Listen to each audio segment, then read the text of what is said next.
Okay. Well, hello everyone. Welcome to another episode of Sit Down by the Fire. Today we have YouTuber Orange Hat. Do you want to talk about your channel, stuff like that? Well, I do movie discussion streams. I report on some of the stuff that goes on in Hollywood, mostly controversial. Sometimes I do politics by request or political by request. I do Orange Hat Uncensored sometimes or I used to be doing Orange Hat Uncensored on Fridays. I don't know if that's going to be a thing moving forward because of time restrictions with personal life. Sundays are my weekly recap where I take stories from about Hollywood and just give my thoughts on them. Tuesdays, I do Tuesday theme streams where I cover a certain theme for each month. January is movie versus movie. So tomorrow is going to be it's going to be Armageddon versus Deep Impact. Which one is the better film? And the last one I did was, I believe, Violent Night versus Fat Man. Fat Man. Yeah. Yeah. We will. If it comes up, Eric is about to get a SAG card. If it comes up, we'll just, the controversial stuff only reflect me and Orange Hat, not Eric. Yeah. Thank you. I greatly do appreciate that. So if come after me and Orange Hat if you have something to say to us, not Eric. If you do, then I'll take care of you. Yeah, because whichever political views are said in this episode do not reflect my own views. It reflects Orange Hat's and Junebug's views. So yes, to make ourselves extremely clear. Yes. Yeah. That's right, man. I have no problem with differing views. No, hey, no, I mean, I respect anybody's review, but anyway, so question number one, I don't know how this one got in here. This is from Luke Skywalker. He wants to know, why is there people in Mara Jade's bedroom? Why are there people in Mara Jade's bedroom? Yeah, Luke Skywalker asked this question. Why are there people in Mara? As in the person that I do? No. The character. Why are there people in Mara Jade's bedroom? I would have to go back into the books and read them because I can't remember why. Okay, that was a smooth question, but yeah.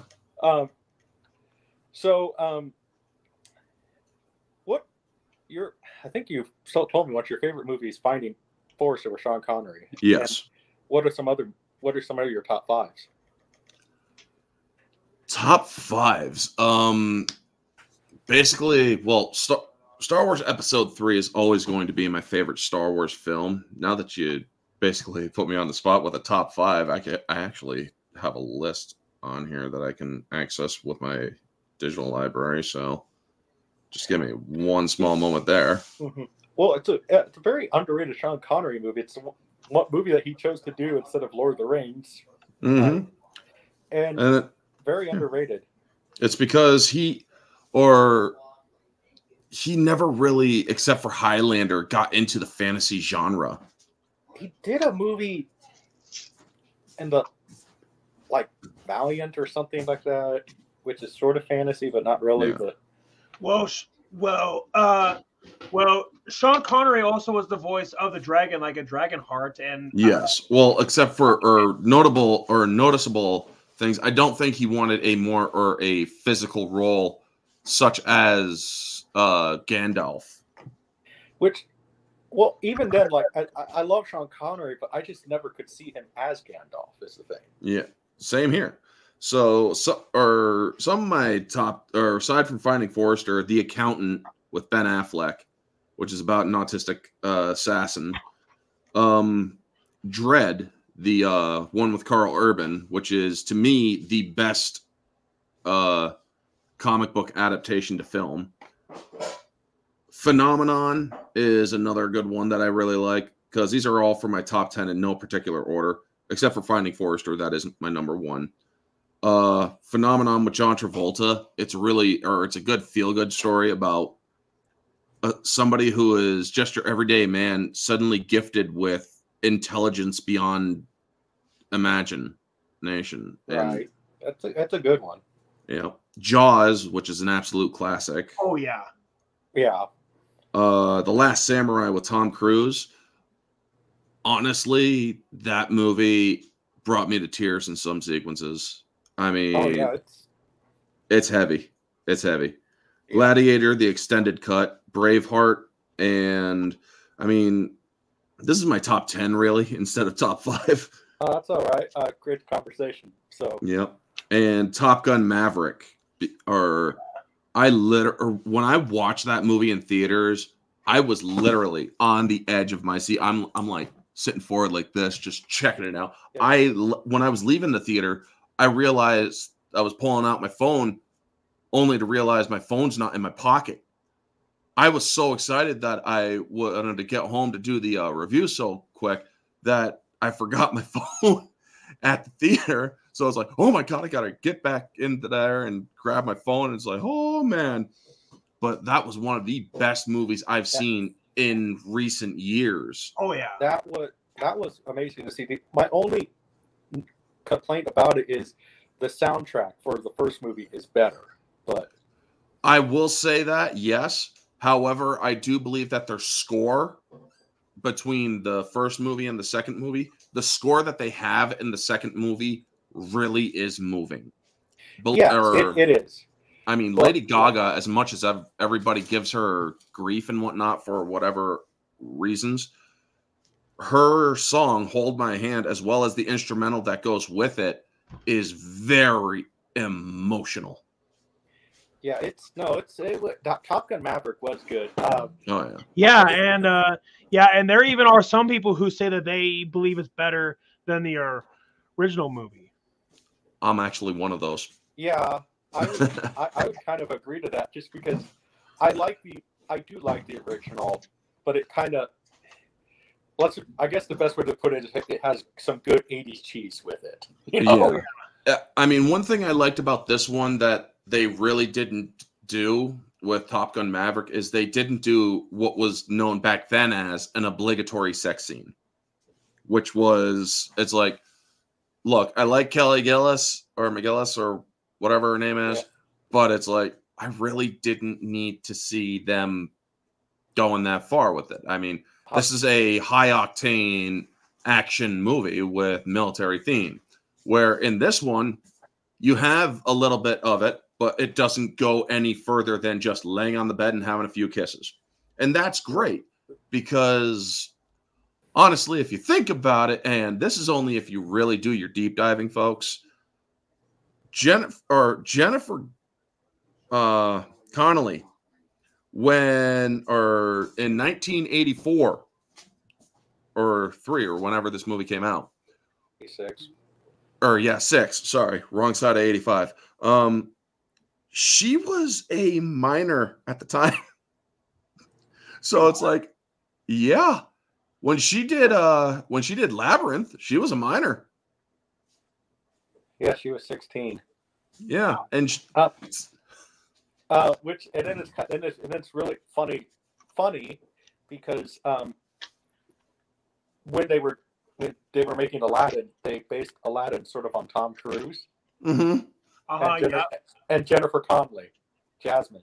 Oh my God, that is hilarious. Yeah, which at first, when I first heard that, I was dumbfounded by it. But then when I looked back at it, I'm like, holy crap! It actually makes sense. He actually does look like Tom Cruise. Mm-hmm. Yeah. Well, in a way, yeah. Nose is a bit big, but I don't know if Jasmine really looks like Jennifer Connelly, but no, I wouldn't say Jennifer, or I wouldn't channel Jennifer Connelly in that one. I mean, I don't know, but no, I mean, Top Gun Maverick was definitely really good. Easily worth seeing in theaters because I mean, oh my gosh, I mean, and the fact that they did all that stuff for real, and it definitely showed a little verisimilitude. So, well, not only that, this is also the second movie that was banned from China to go over $1 billion at the box office. Right. And it's like, you guys don't need any more evidence that you don't need to rely on China for $1 billion or for the $1 billion mark if you do it right. Well, I mean, hey, all I'm going to say is a financial war is pretty simple to win. Mm-hmm. I mean, but yeah, I just hope that we don't like. I still would love to see it though. In another 30 years, do Top Gun, and Tom Cruise is 9 years old and still flying a plane. Well, I've actually, looking at it logically, if they do a third Top Gun, it would definitely be a concluding chapter with Tom Cruise, and they could actually take an element from Top Gun Maverick, which was the drone story in the beginning of the movie, where Admiral Kane wanted to implement the drone system to replace the military's pilots. Right. And it's like, well, okay, implement that. Have it so where the drones are flying a mission, and unfortunately, it outshines even Maverick in test phase. However, they need somebody or Maverick and others to go in order to fix a screw up that they did on flying an out of theater mission. Right. They could do. I mean, Paramount. If you definitely listen, at least hear reports, Paramount could definitely probably use the money to make a Top Gun. So. Oh yeah. Because according to the stocks or something, they're like $6 or $16 right now.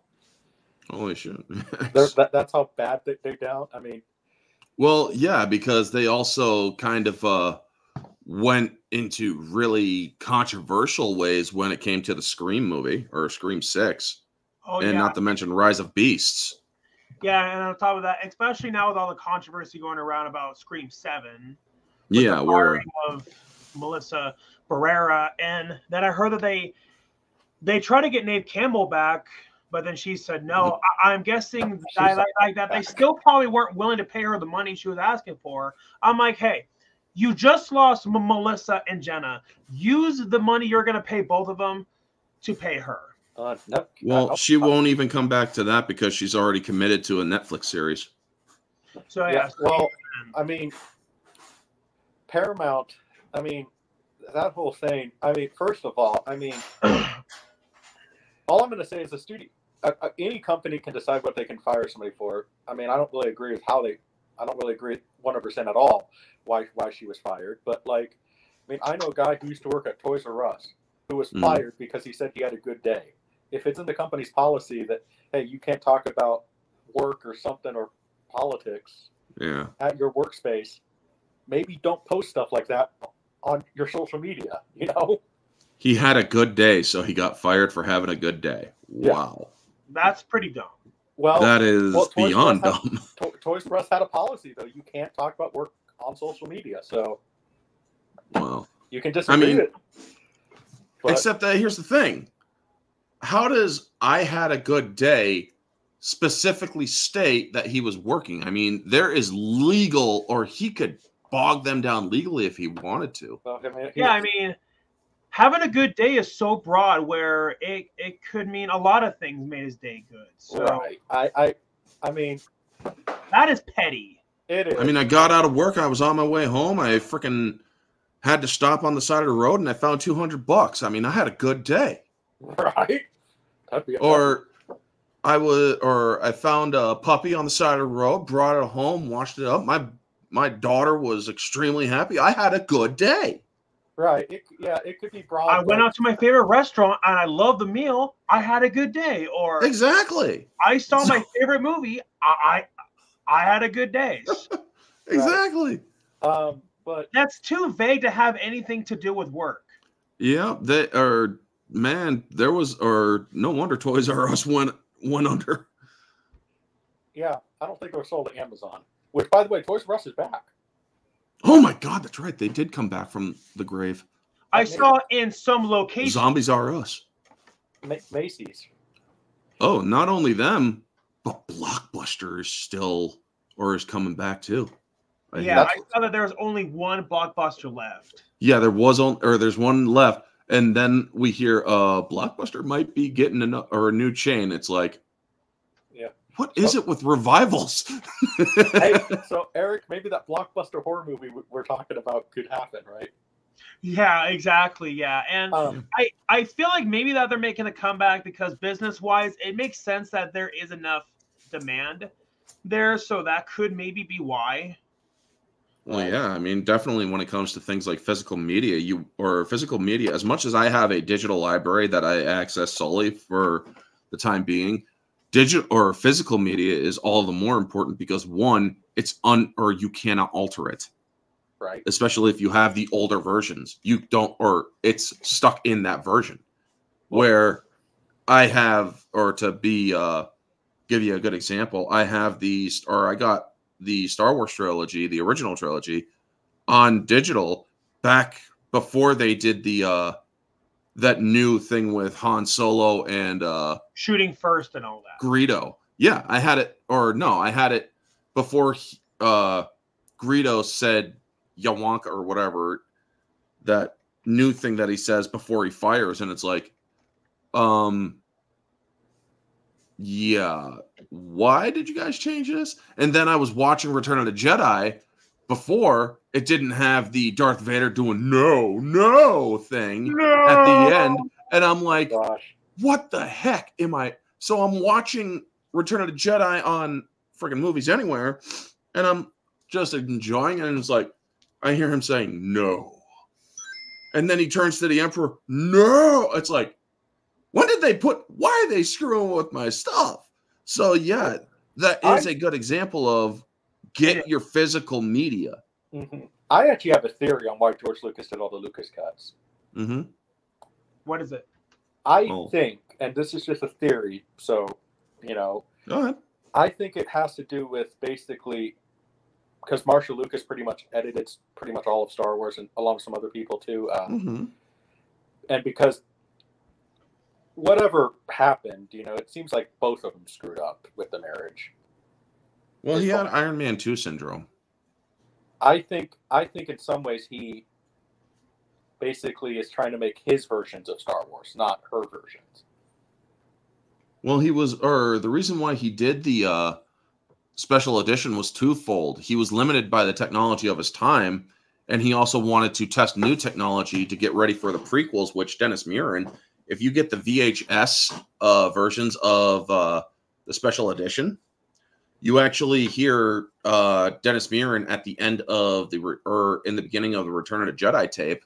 It's like, it's sort of been a testing area. We're getting ready for the prequels. And I'm like, I didn't notice that until the prequels already came out, because I didn't even know what a prequel was when I was younger, Right. And it's like, oh my God, they said that they were getting ready for the prequels 2 years before anybody even knew that the prequels were coming out. Yeah. Well, I mean, that's just my theory about why George kind of did further Lucas cuts after that, Cause, yeah. Because he did go back with re-edits and even updated digital effects with Jabba, because Jabba looked like a freaking video game character. Yeah, on the PlayStation in the special edition the first time. It was, and yeah, it was really bad. And then they touched it up for the updated re-releases version, which I can't believe that was now 20 years ago. I feel old. It looks better, but still from like a PS3 or PS4 game, but it does look better. But yeah, so I don't want to sound like a hypocrite because it's because I have done special edition versions of my own movies. But the difference is, I at least want to give my fans the option to either watch the original version or the special edition version, or which other version there is. With my first movie that I made, there are like 7 different versions of it. But I at least give them the option to choose. Like, I'll say, out of all the versions, this is the one that I prefer, but ultimately it's up to you. You get to choose. You almost have as many cuts as Blade Runner. Well, also, James Cameron said there's like over 6,000 cuts of Avatar 2 and even Avatar 1. Yeah. I mean, I'm one of the one of the minorities that actually likes the Avatar movies, because honestly, I don't like the theatrical edition of Avatar 1. I like the collector's or extended edition, which is a full 3 hours long, because it offers a full context to the film. Where if you just watch the theatrical, you can tell that there's stuff missing from it.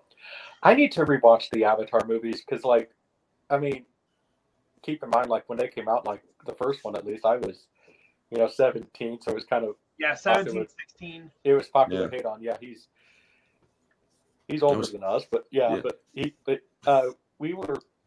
It was popular to hate on at that time, and I need to rewatch them again. And I would honestly enjoy them than most science fiction now. So... Oh, yeah, I mean... because I love the books that it's mainly based on.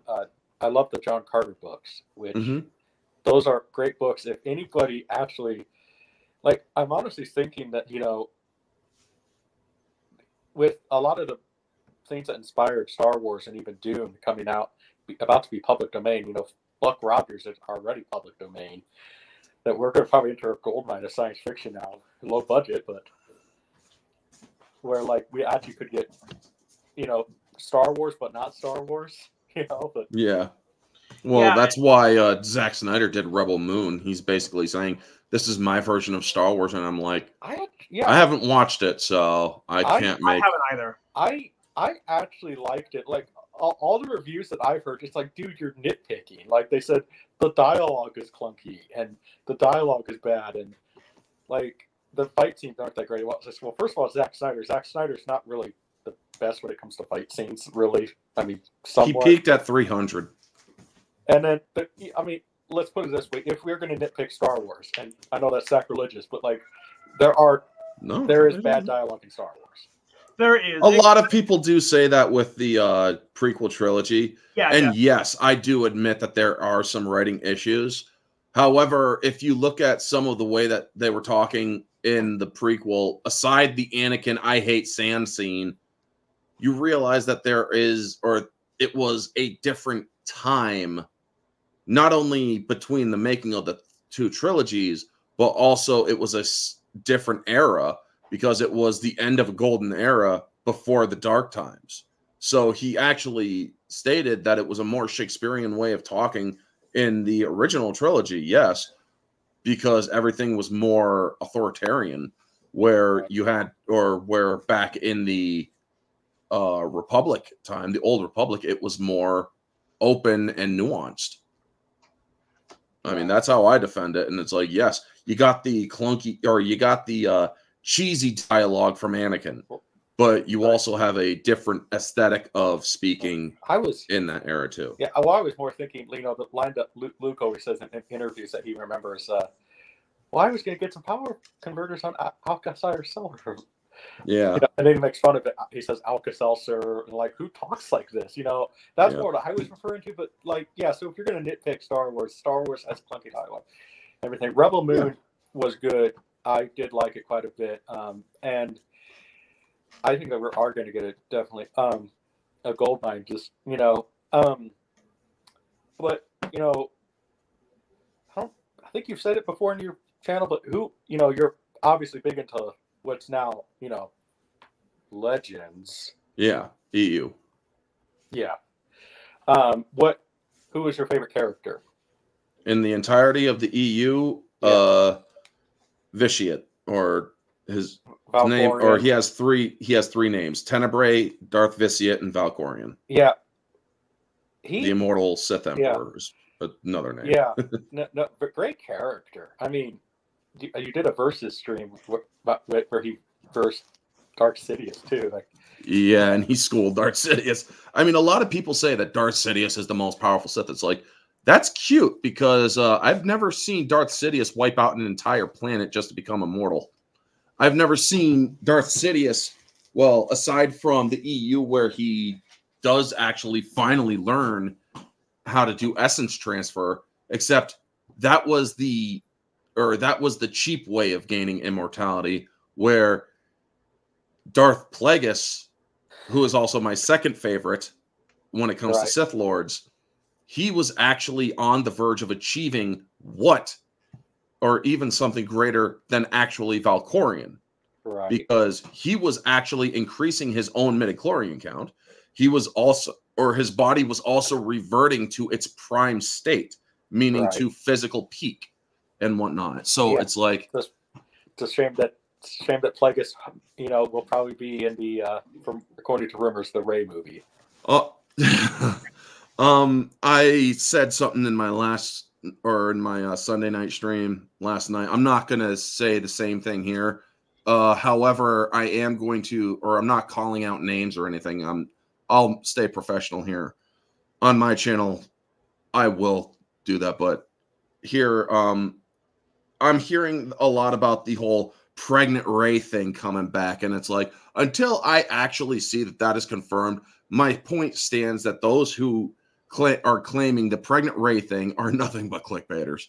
Now, if they are bringing back Plagueis, or if they are going to introduce Plagueis, they're not going to get it right because, one, Plagueis was very much different in the EU than he is in what they perceive as the canon, because they're doing like 100 years after the New Republic with this Acolyte show going on, which is supposedly supposed to be the line that is attached to Darth Sidious, the Sith line.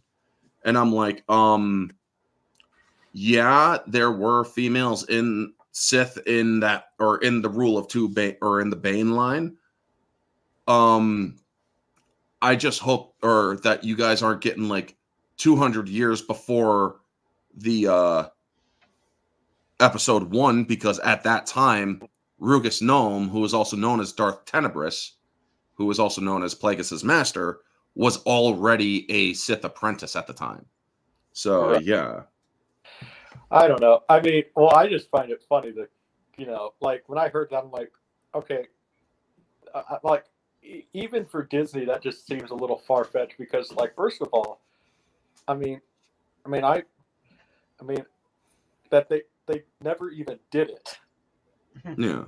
They just kissed, and unless in Star Wars, that's how babies are made. There was only one, or the reason why Lucas chose to do Immaculate Conception with Anakin Skywalker is because the Force reacted to the Sith's attempt to wrench control from the Force itself, which was in the Plagueis novel. So that is why the Force literally acted out and impregnated Shmi Skywalker. Yeah. Because they knew, or the Force knew, that it needed to counter what was going on. Right. And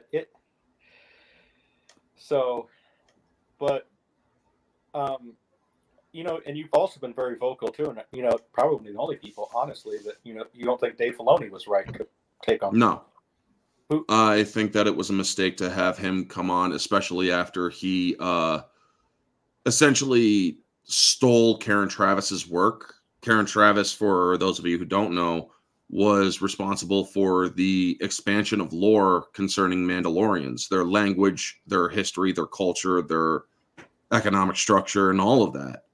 And I mean, she, what I like to call, pulled a miniature Tolkien, where she did such an expansion on that lore.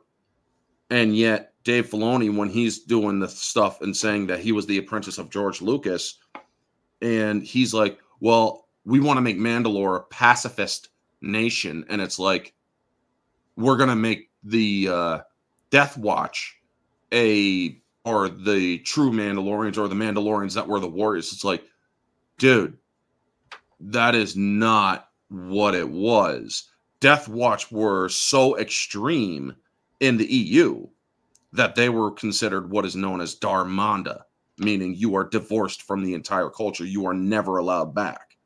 And if you are seen by any other Mandalorians, they're to kill you on sight. That is basically what Darmanda is. It's the worst.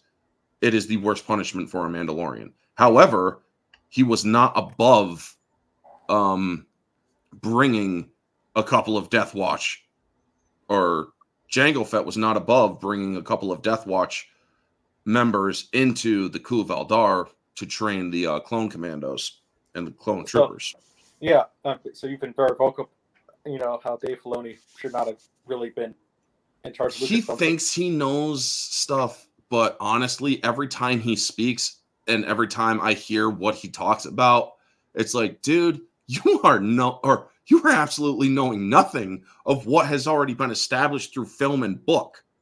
So I guess, who would you say George Lucas should have picked rather than Kathleen Kennedy and Dave Filoni?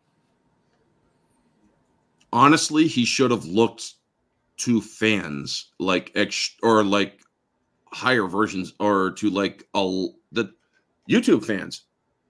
If he would have actually looked at people like us who have followed this stuff for years, who has also criticized some of the EU, who followed it and understood it, who lived it. It's like, yeah, you got Dave Filoni and they're up and comers and whatnot, sure.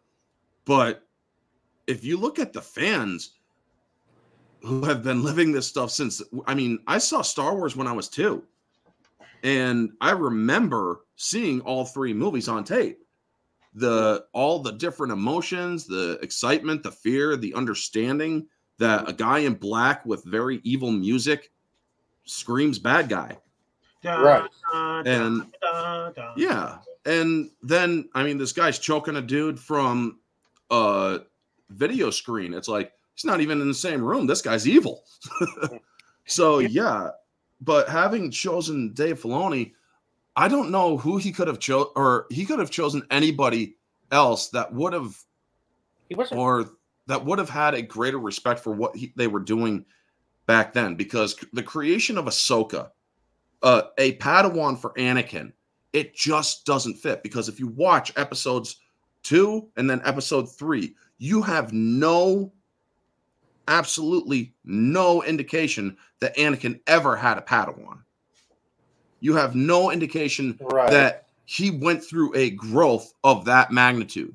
When you look at, or when you put the Clone Wars show with Ahsoka in between episodes 2 and 3, except for that last season because they intermingle the episode 3, which also was a major screw up.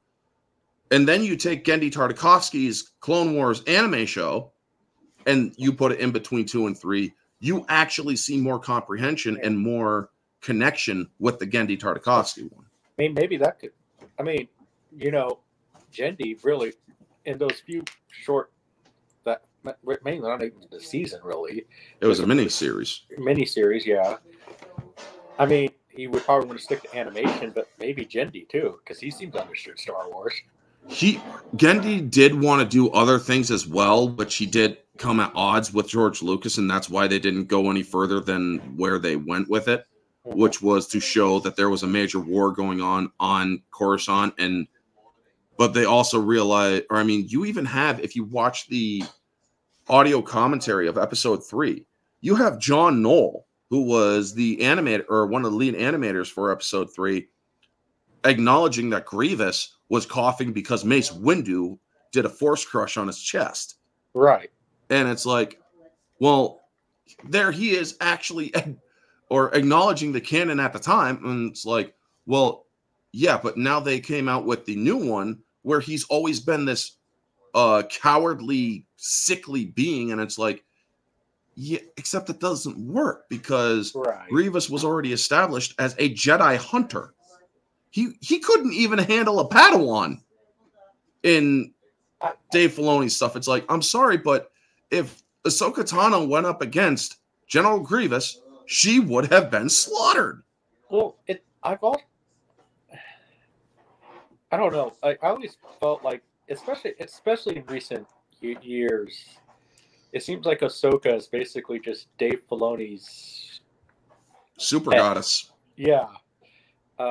Mary Sue before Mary Sue, pretty much, I guess. Essentially, yes, because it's like I said, if a Padawan is going against a person who literally has a belt of lightsabers because he's killed Jedi Masters who are far stronger than she is. I think he's even killed Grandmasters.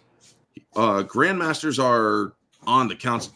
Yeah, he's faced off against council members and he was kicking their butts. The only reason why Ki-Adi-Mundi lived in the micro series is because his way or his fighting style or his lightsaber style was the same as Count Dooku's. He was a fencer as well. Right.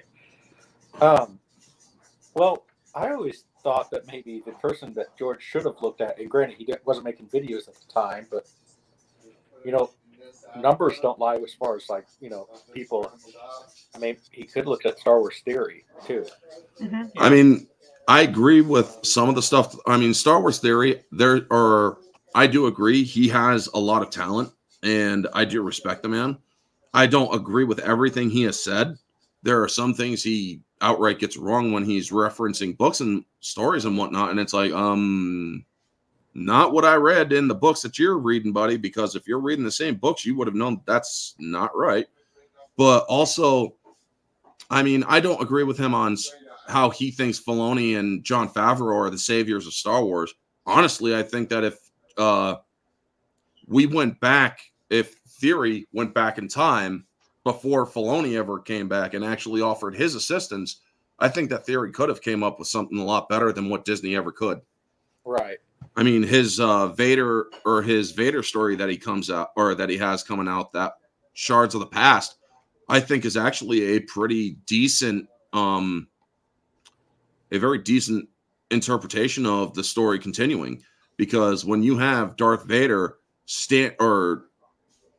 imagining himself basically slaughtering Palpatine because he realized the truth, it's like, yeah, I could see him finally pushing beyond his limitations to take on Palpatine. So speaking of Palpatine, I'm just curious about your thoughts. So what are your thoughts on them bringing back Palpatine for Episode 9?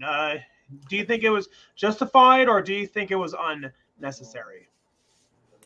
They really had no choice but to after the botching that was after the botching that was The Last Jedi. I don't call them episodes because that implies that they are connected to the two trilogies that I adore.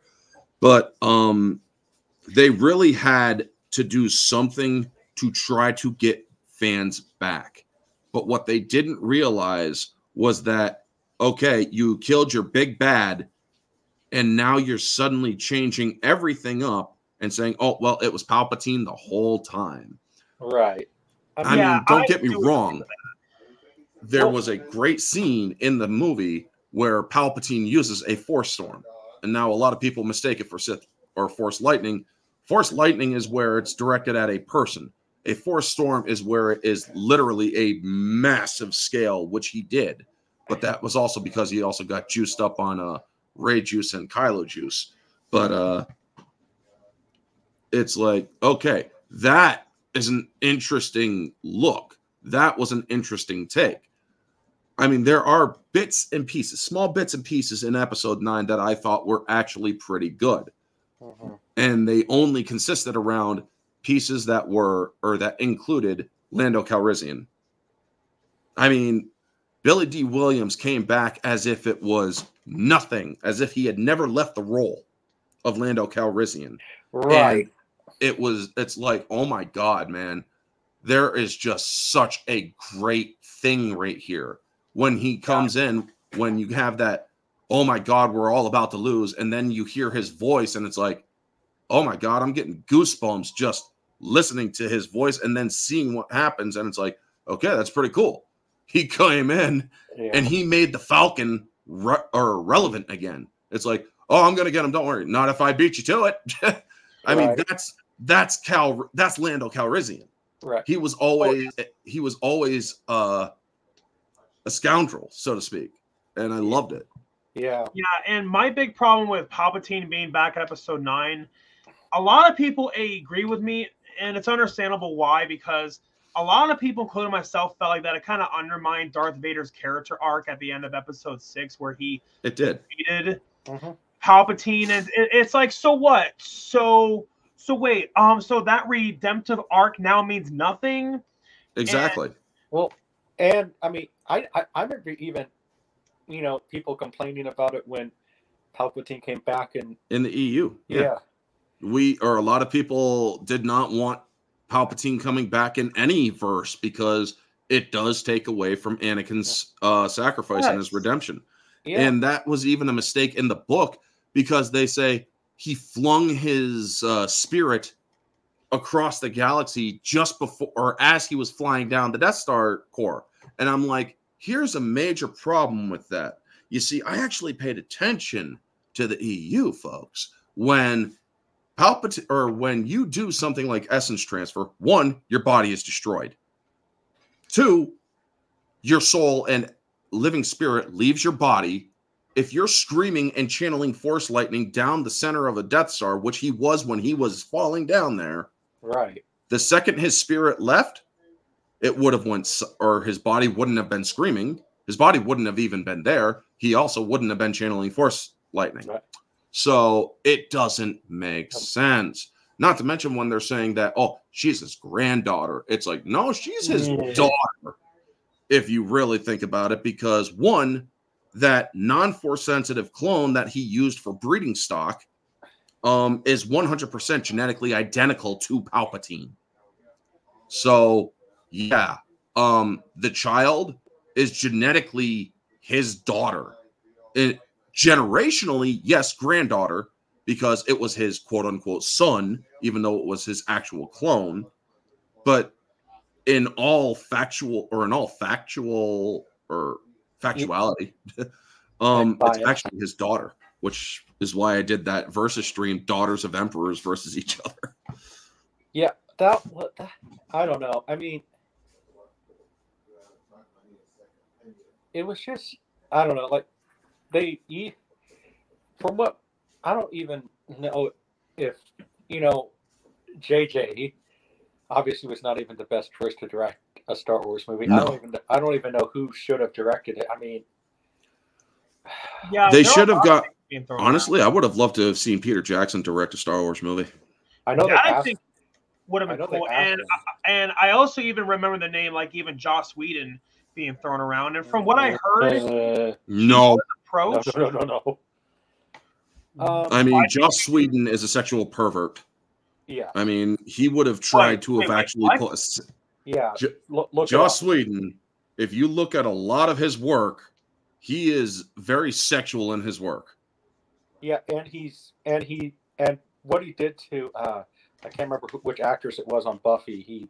When she was pregnant was Charisma Carpenter. Yeah, he was being a complete asshole. Yep, she got pregnant. I had no idea about. Yeah, look it up.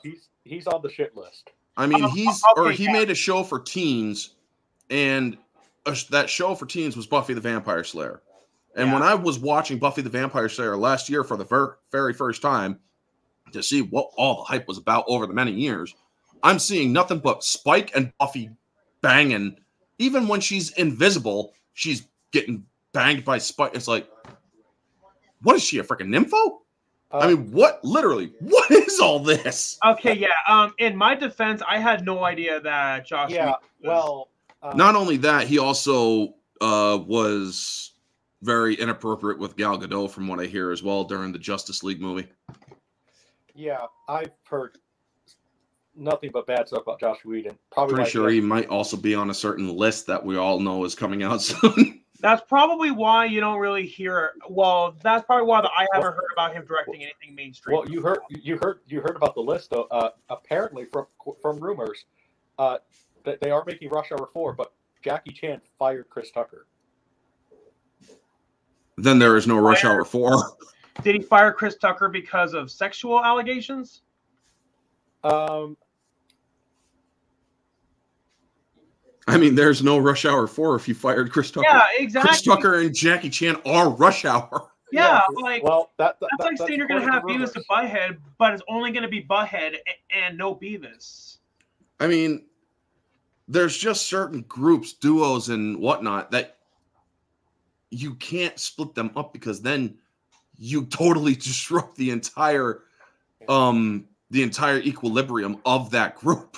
Right. Well, that's just what I've heard. I don't know. But then again, Jackie Chan has been made to do a lot of stuff that I'm guessing he wouldn't normally do if he wasn't a part of the Chinese Communist Party.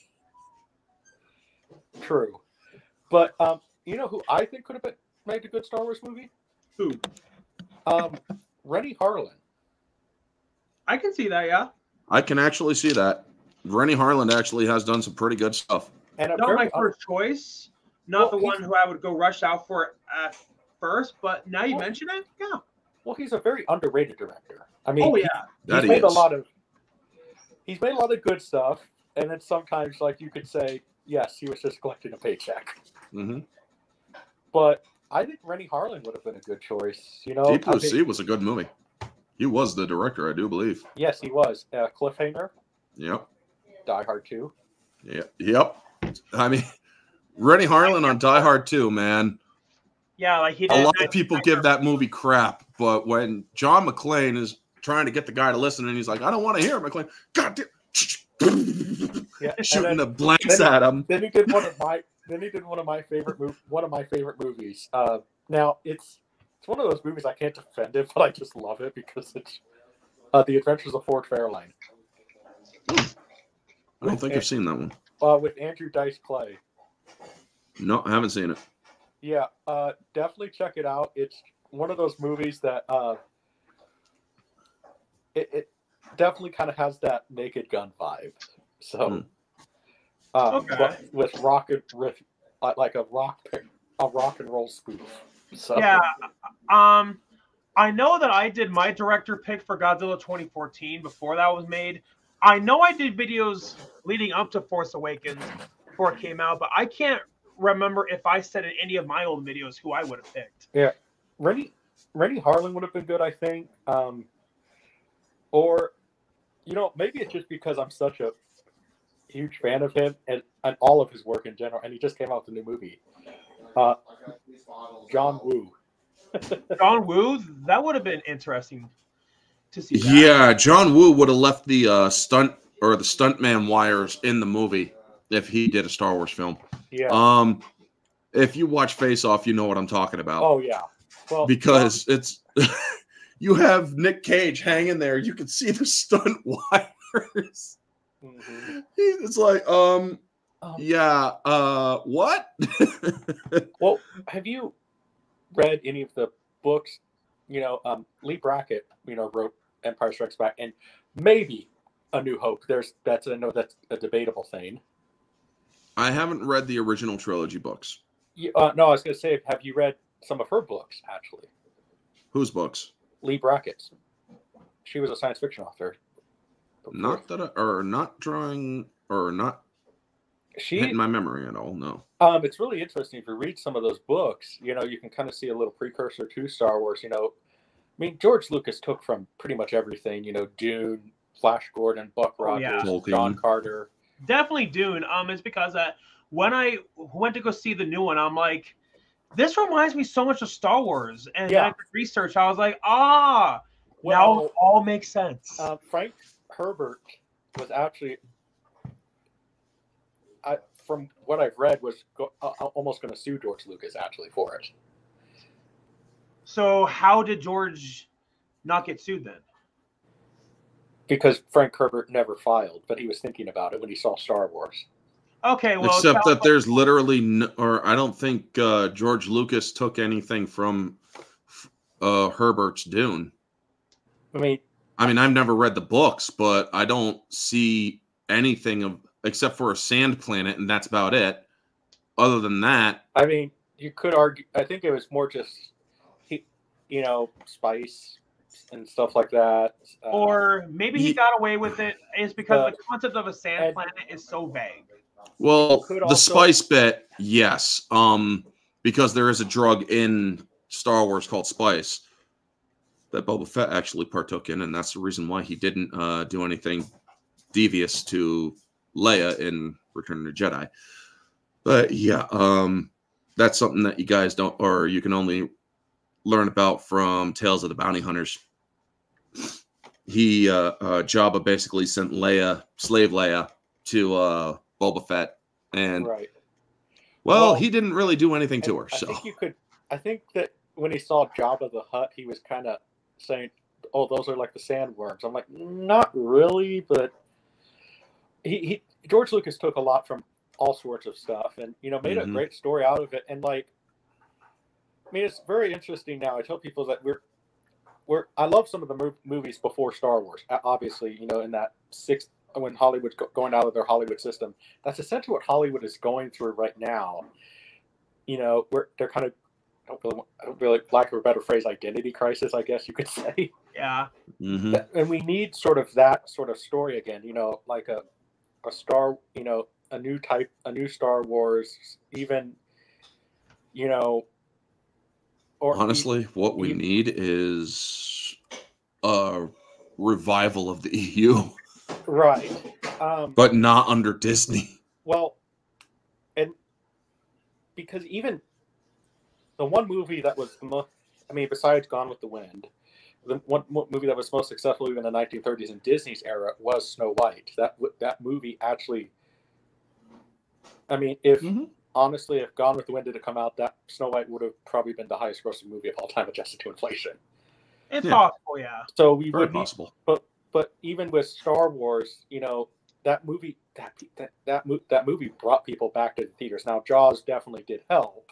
Yes. Oh yeah. But Jaws made you afraid to go in water. Plus, Jaws was the very first major blockbuster that was the first movie to break 100 million at the box office. Yes, it was. Right. Yes. And so, but if you know, I guess you have to find that key element that made Star Wars, and what Richard Donner preached when he was making Superman, verisimilitude, make the audience believe. Star Wars had that, so did Superman, and I think that Hollywood has kind of lost their verisimilitude pretty much, and aside from other things. Yeah. Yeah, and a lot of people have, I mean, understandably so, because it did for a long time. People were pointing fingers towards COVID for why people weren't going to theaters anymore, which, yes, it definitely did do that. And then it wasn't until Spider-Man No Way Home came out when we finally got another billion-dollar movie. Right. Well, and honestly, I mean, I don't really want to say it quite yet, but COVID has kind of become more of pretty much a straw man's argument at this point, because it's like it's an excuse. Yeah, it's a poor man's excuse. It was 4 years ago. At this point, yes. It's 4 years ago. You know, like it or not, I mean, it's, you know, there is a stuff for it to take. Yeah. Probably it's all up to you if you want to take that stuff.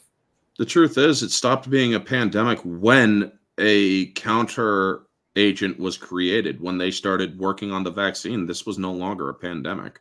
So they really had no, and this isn't getting political or anything, they had no reason to continue the fear-mongering. Yeah. Well, and the other thing too about, you know, like everybody's asking, well, I mean, you reported about on your channel that Disney was probably on track to, according to the numbers, you said about 10 billion, right? I think, but now the numbers are looking a lot higher.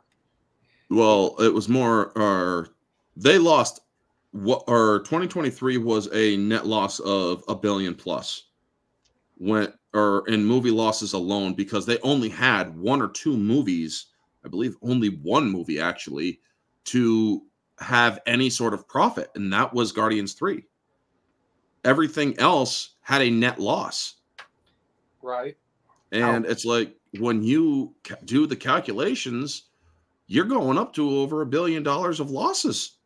And I'm sorry, Disney, but hiding your numbers on Disney or of your Disney Plus stuff doesn't work, because when people start reporting on the perceived budget, and then they can all do the number crunching, like what happened with She-Hulk, it's like, yeah, you guys even lost money with She-Hulk because you didn't have enough views. The views pertaining to the subscriptions, they lost so much in subscriptions to Disney Plus. So it's like, yeah, you lost that too. So you guys lost well over $1 billion in your entertainment venue, and then you lost even more from people not going to their parks. And like, you know, I always try to stress with people, like, basically what Denzel has been saying about all this stuff going on. You know, it's not a race thing. You know, it's not or anything like that. Woke itself, if you actually read the dictionary definition, is a good thing. It means culturally aware. However, with that, you can, with everything, you can use it for good and evil. Mm-hmm. And, you know, look at Alien, for example. That was originally meant to be a man. Ripley was originally meant to be a dude. And then they decided to make it. They decided to make it male, a female, because they're like, what the heck? There's a reason why they made Ripley female, and that was because of Sigourney Weaver in one of her auditions actually decided to take off her top. And she just unabashedly just, and it's like everybody's just, they were shocked behind the camera. And because they had an underlying thing that when there's a bunch of guys and only 2 women out in space, there really is no such thing as fidelity. And we also know how much Bow Chicka Wow Wow brain cells the conceptual designer had as well when it came to Aliens. Well, Giger. Yeah. I mean, too. I mean, I heard a very interesting thing. I can't remember who said this, but like, humans will always, if there's a place to do it, humans will always do it. Yeah. That's essentially, We're just like, we're pretty much no worse than penguins. Yeah. But also there was another reason why they actually brought out, or this was revealed during the 2003 re-release of Aliens and the special editions of the movies and whatnot. Alien, you remember the other female, I can't remember her name. Lambert. Yeah, Lambert. Originally her character was a man. Right. She was a transgender. She transitioned from male to female in the story. And there was a thing that they were actually going to do in the story of Alien, in a much darker version of it, where the alien was going to try to violate her, only to realize she was not viable to carry any sort of thing because her body was messed up due to the change. Yeah. Man, now, that's how I didn't know that, actually. Oh, yeah, it was found, or if you do a lot of deep digging and stuff, and this was back, and the thing is, a lot of people were like, well, Lambert was supposed to be transgender, or Lambert was transgender, and nobody cared back then, because here's the thing. We all knew that there were people out there who felt differently in their bodies and whatnot. It wasn't until the last decade that people were starting to play the victim card. I mean, if you look at shows like CSI, Blue Bloods, and all of that stuff, you have all these people. They're just accepting of the fact that these people were the way that they believed. They didn't disrespect them. They didn't do anything like that. You had bigotry, yes, but you also, it wasn't something that was excessively taboo. We had people who were trying to do sex change or stuff back then. I mean, hell, even Paul Melander from CSI, the serial killer guy, was a transgender. Yeah, well, I mean, this whole stuff goes back even before the whole.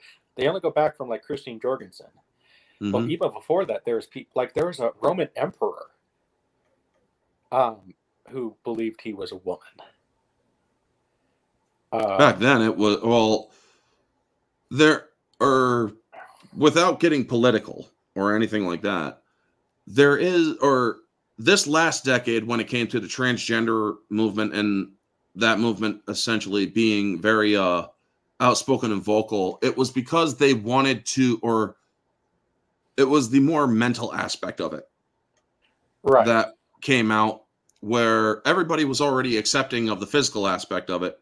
It was now they want the mental aspect of it, except that the mental aspect of it clashes with civil rights.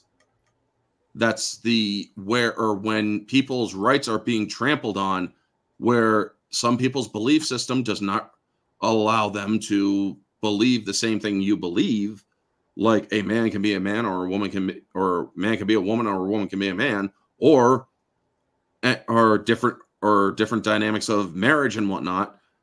Some people, if you are making laws that state you have to respect this person there is always going to be an element that is not going to be able to reconcile that. Yeah.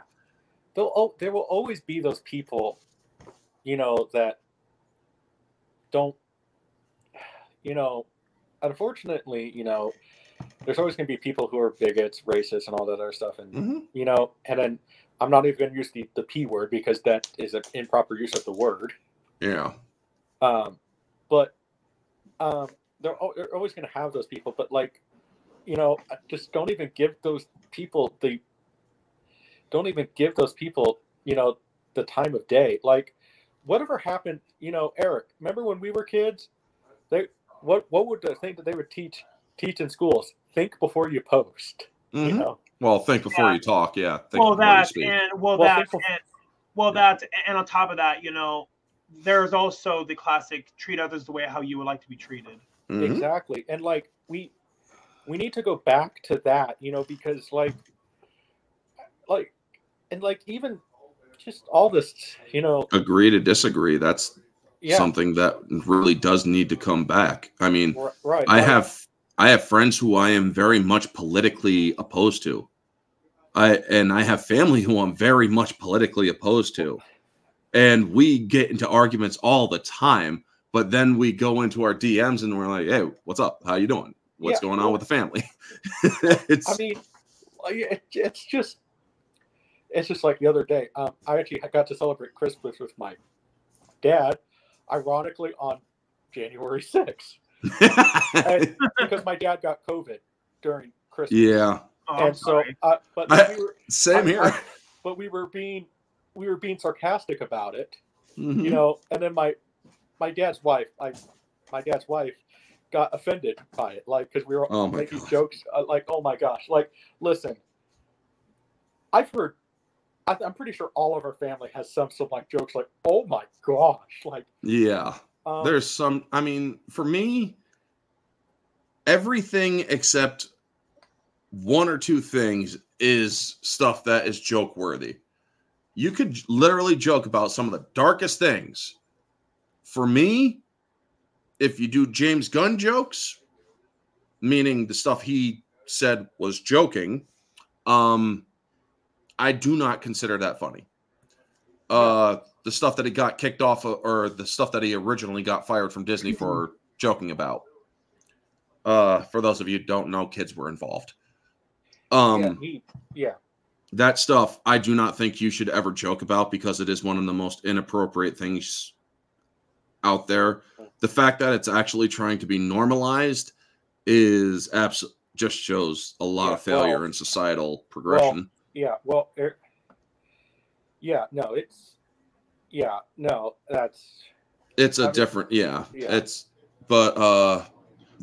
stuff you shouldn't joke about. Anything else, really, I have no problem with that. Yeah, well, I mean, depending on the context of it, jokes only work best if the context, or if you put it in a good context, which can evoke a laugh. So, with that being said, there is some controversy about whether or not if it's morally right to joke about having a fake pregnancy on April Fool's Day.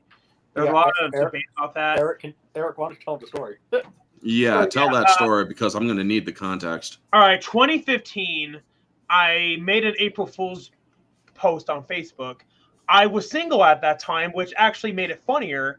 It was the fact that I didn't even have a girlfriend at that time. So who in the world would the mother have been? Yeah. So I made a post saying that I was going to be a dad. I went on Google and I found a picture of some person just holding a positive pregnancy test. When my mom saw it, my mom pretty much had a heart attack thinking that I was going to be a dad. And she was like, oh my God. And I was laughing.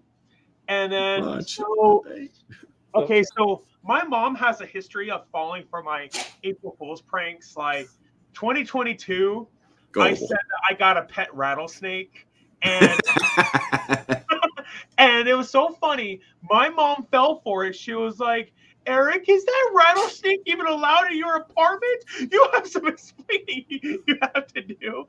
And then when I texted back saying Happy April Fool's Day, she was like, "Oh my God, you got me, my heart." Well, didn't your local radio station even talk about Yeah. the fake So pregnancy? Oh my God. okay, so going back to the fake pregnancy one. Mhm. So there were people telling me that, oh, as soon as you become a parent, you'll understand how this is not okay. But the thing is, there were parents in the comment section saying, yeah, I'm a parent. I've had miscarriages and I'm not offended by it. Yeah. So it sounded like that they were trying to speak on the behalf of every parent out there. Well, like, look, if they don't like the joke, then fine, but don't speak on the behalf of other people. Like, when you think that you are speaking on their behalf when you actually aren't, because there were parents defending me saying, yeah, I'm a parent and I'm not offended. This is it was a joke. You know, I mean, there's YouTubers that I've had falling outs with because I made a stupid joke. You know, it's. Well, now I want to know what the joke was. Yeah, now I'm curious. But anyways, before we get into that, Orange Hat, what are now they have all the context? Oh yeah, so going back to what Junebug said, the controversy with that Facebook post that I made got so out of hand. They talked about it on my #1 radio station in my area. Oh my God. So yeah, it got that out of hand. So It's like, your thoughts? if a person can't take a, especially, they need to be aware of the date. When you're dropping stuff like that, assume it is a joke, folks. I mean, if you see that it's April Fool's, assume that it's real until you can get confirmation, right, that it's not real or that it is real. Because believe it or not, there was a case where somebody actually was saying it, and they're like, "Oh, you got us good, man." No, actually, my girlfriend really is. It's like, what? Oh, congratulations. Okay. But then there's that situation that you did, and it's like, or do I understand the other side of it? No, honestly, I don't, because it's like, hey, if you're triggered because of some personal trauma that you had, I'm sorry that you had that in your life, but that doesn't. But you should seek help for it. You shouldn't be offended by other people who are not aware of your trauma. I mean, there was the whole thing with Dave Chappelle, when not the recent stuff, but there was one where he was actually talking about during the whole Me Too thing, where a woman went off on him and she said, "I'm sorry, I was," that 4-letter word. And he's like, "Well, I'm sorry that happened to you, but I didn't do it. Ta-ta, bitch." Pardon the language, but that's what he said. Yeah. And people got a kick out of it. And it's like, well, yeah, because here's the thing. When you're joking about somebody and you are somebody like Dave Chappelle, assume anything he's going to say is meant as satirical on stage. I mean, I love Dave Chappelle and Con Air. Yeah.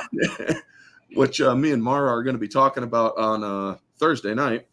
But it's, I mean, we need to go back to a time when people weren't getting offended over jokes, because we knew that they were jokes, and we knew that self-deprecating humor, as well as critique humor, like what Dave or Carlin did, George Carlin. Right. He did what's known as critique humor, where he was bashing on everything, including government, birds, and whatnot. Even too. Yeah. I mean, get on the plane. Well, F you, I want to get in the plane. Well, I mean, there's been all sorts of YouTubers that I had fallings outs with because I made a stupid joke. I mean, there's plenty of examples because, I mean, you have to understand, I grew up in rural Kansas where and some of the Kansas stereotypes are definitely true. There's nothing to do in Kansas. Sometimes it is definitely Courage the Cowardly Dog, Kansas nowhere. But one of the great things about living in Kansas is, I mean, everybody has that I don't give a damn attitude. That's the same up here where I live. Yeah. It's like, okay, and? Well, I guess I live also near Kansas City. So, and Kansas City basically has that like New York City attitude sometimes too, where it's like hey, whatever, you know. Yeah. I'm a New Yorker. But I what a funny April Fool's Day I did to an ex-girlfriend on April Fool's Day. I told her that I was gay. Oh. What did she say? She believed me. She believed it. Oh God. I felt so bad afterwards. I had to sit there and go buy chocolates and flowers and all this other stuff. Like, I'm sorry. Oh my God. That was actually that was an ex. But so she said she believed me and started crying and everything. And I felt really bad about that one.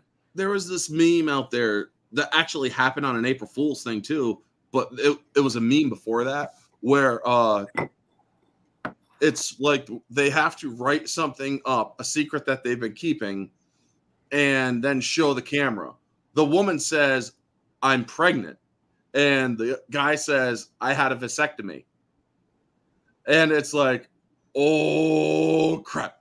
Well, the girlfriend knew that her boyfriend had a vasectomy, so she still wrote down the whole thing of "I'm pregnant," and it was on April Fool's. It went bad. He dumped her. It's like, honey, it was April Fool. Yeah. Except that this was also in 2018 that this happened, where the other thing happened like 2 years ago when it was a joke or when it was not an April Fool's joke. She tried doing it as an April Fool's joke.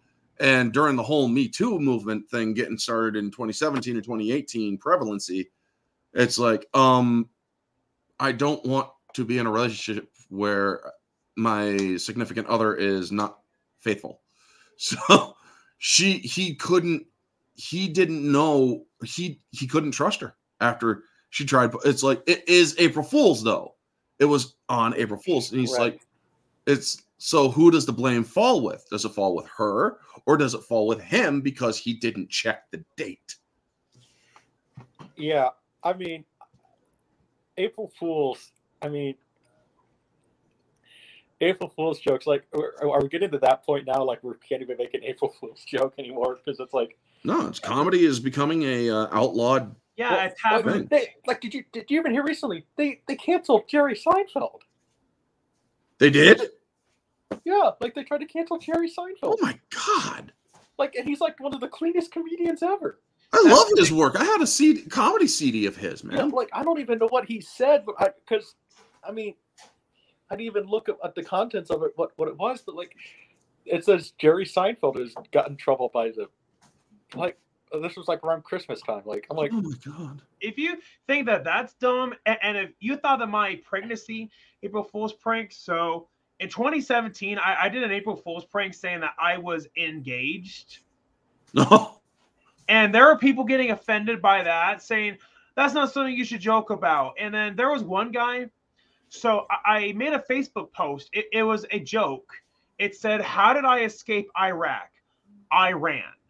And then there was some guy who got offended by that, saying, "Oh yeah, I have a relative who fought in the war in Iraq." I'm like, this has nothing to do with the war. It has to do with the country in of itself. we don't have to get too much into it, but even like you have family who even was fought there too. Yeah, and I'm not offended by it. I mean, like, even my dad who went to Iraq for 4 months for his job, even he thought it was funny. So that was just somebody being overly sensitive about the Iraq thing. No, I mean, we're getting to, so I don't know. I mean, but that's one of the things that, like, why I think that a lot of YouTubers are popular now is because people still need that comedy thing. Mm-hmm. And like, and then also even podcasts, and even some of them have lost their touch, like the Daily Wire. Yeah, and it's not, and it's just a couple of them. It's just one guy in particular, the guy in charge. Does his name also mean something that is just not of interest or uninteresting? I mean, it's a very popular name, also, it's what Kenobi went under, Yeah. So All right. Yeah. Yeah. Yeah. Yeah. Rhymes with den. Yeah. Yeah. Okay. So that one. Yeah. Yeah. He doesn't run it, but the other one does. Boring. Yeah. Which, yeah, when your name is definitely boring, you definitely lack charisma, and you could definitely try it. But oh my gosh, sorry, I was talking about boring. So going back to Star Wars, I did some research back when we were talking about possible directors, and according to my research, Matthew Vaughn actually was offered like to direct it, but he said no because he disagreed with the violence and he disagreed with like the casting. What? So yeah, according to this, the director of Kick-Ass was offered the project. However, he didn't agree with the film's degree of violence and some of the casting, so he turned it down. Well, interesting because he directed Kick-Ass, and that movie is pretty violent. And then he also directed Kingsman, which, I mean, just watch the church scene if you don't agree with violence. I mean, there's movies that I watch that honestly I have to be in the right mindset to watch them and enjoy them, because when I saw Fight Club for the first time and everybody told me, "Oh my God, that is such a great movie." It's like, this dude is a terrorist. And I'm sorry, it just must not be in the right day where I think that terrorism is funny. Right. Because this dude is literally blowing up buildings. And I'm thinking to myself, I mean, I get the mind twist, the whole mind screwing with the whole thing in there, but it's like, okay, so this is like Sixth Sense meets, I'm just not getting it. Because, and everybody's like, how could you not like Fight Club? I just didn't get it. I mean, yeah, I know that guy was that guy the whole time, but then y'all are saying that this dude is blowing up buildings and stuff. I'm sorry, I just don't celebrate that sort of thing. That's something that overseas certain areas do. But yeah, that would be something that would have gotten me canceled. So, curiosity for you two, could you two see Matthew Vaughn directing The Force Awakens? No, because like his style doesn't really fit Star Wars. That's like, he goes for violent comedy, where Star Wars is supposed to be a galactic opera. Yeah, like you need somebody who is a great, director. Like, I don't know. Like, that's why I say Renny Harlin, because at least he has directed movies on a scale like that, and he knows how to direct action and everything. I mean, why didn't they ask Peter Jackson? I mean, after the success of Lord of the Rings, they did. He turned it down. Why? He turned down Star Wars. Oh my God! Why did he turn that down? Because he said it's sacred. Because he said, well, yes, it is. He said he didn't want to do it. I love what he said when they asked him to do Aquaman. What did he say? I don't want to direct Waterman.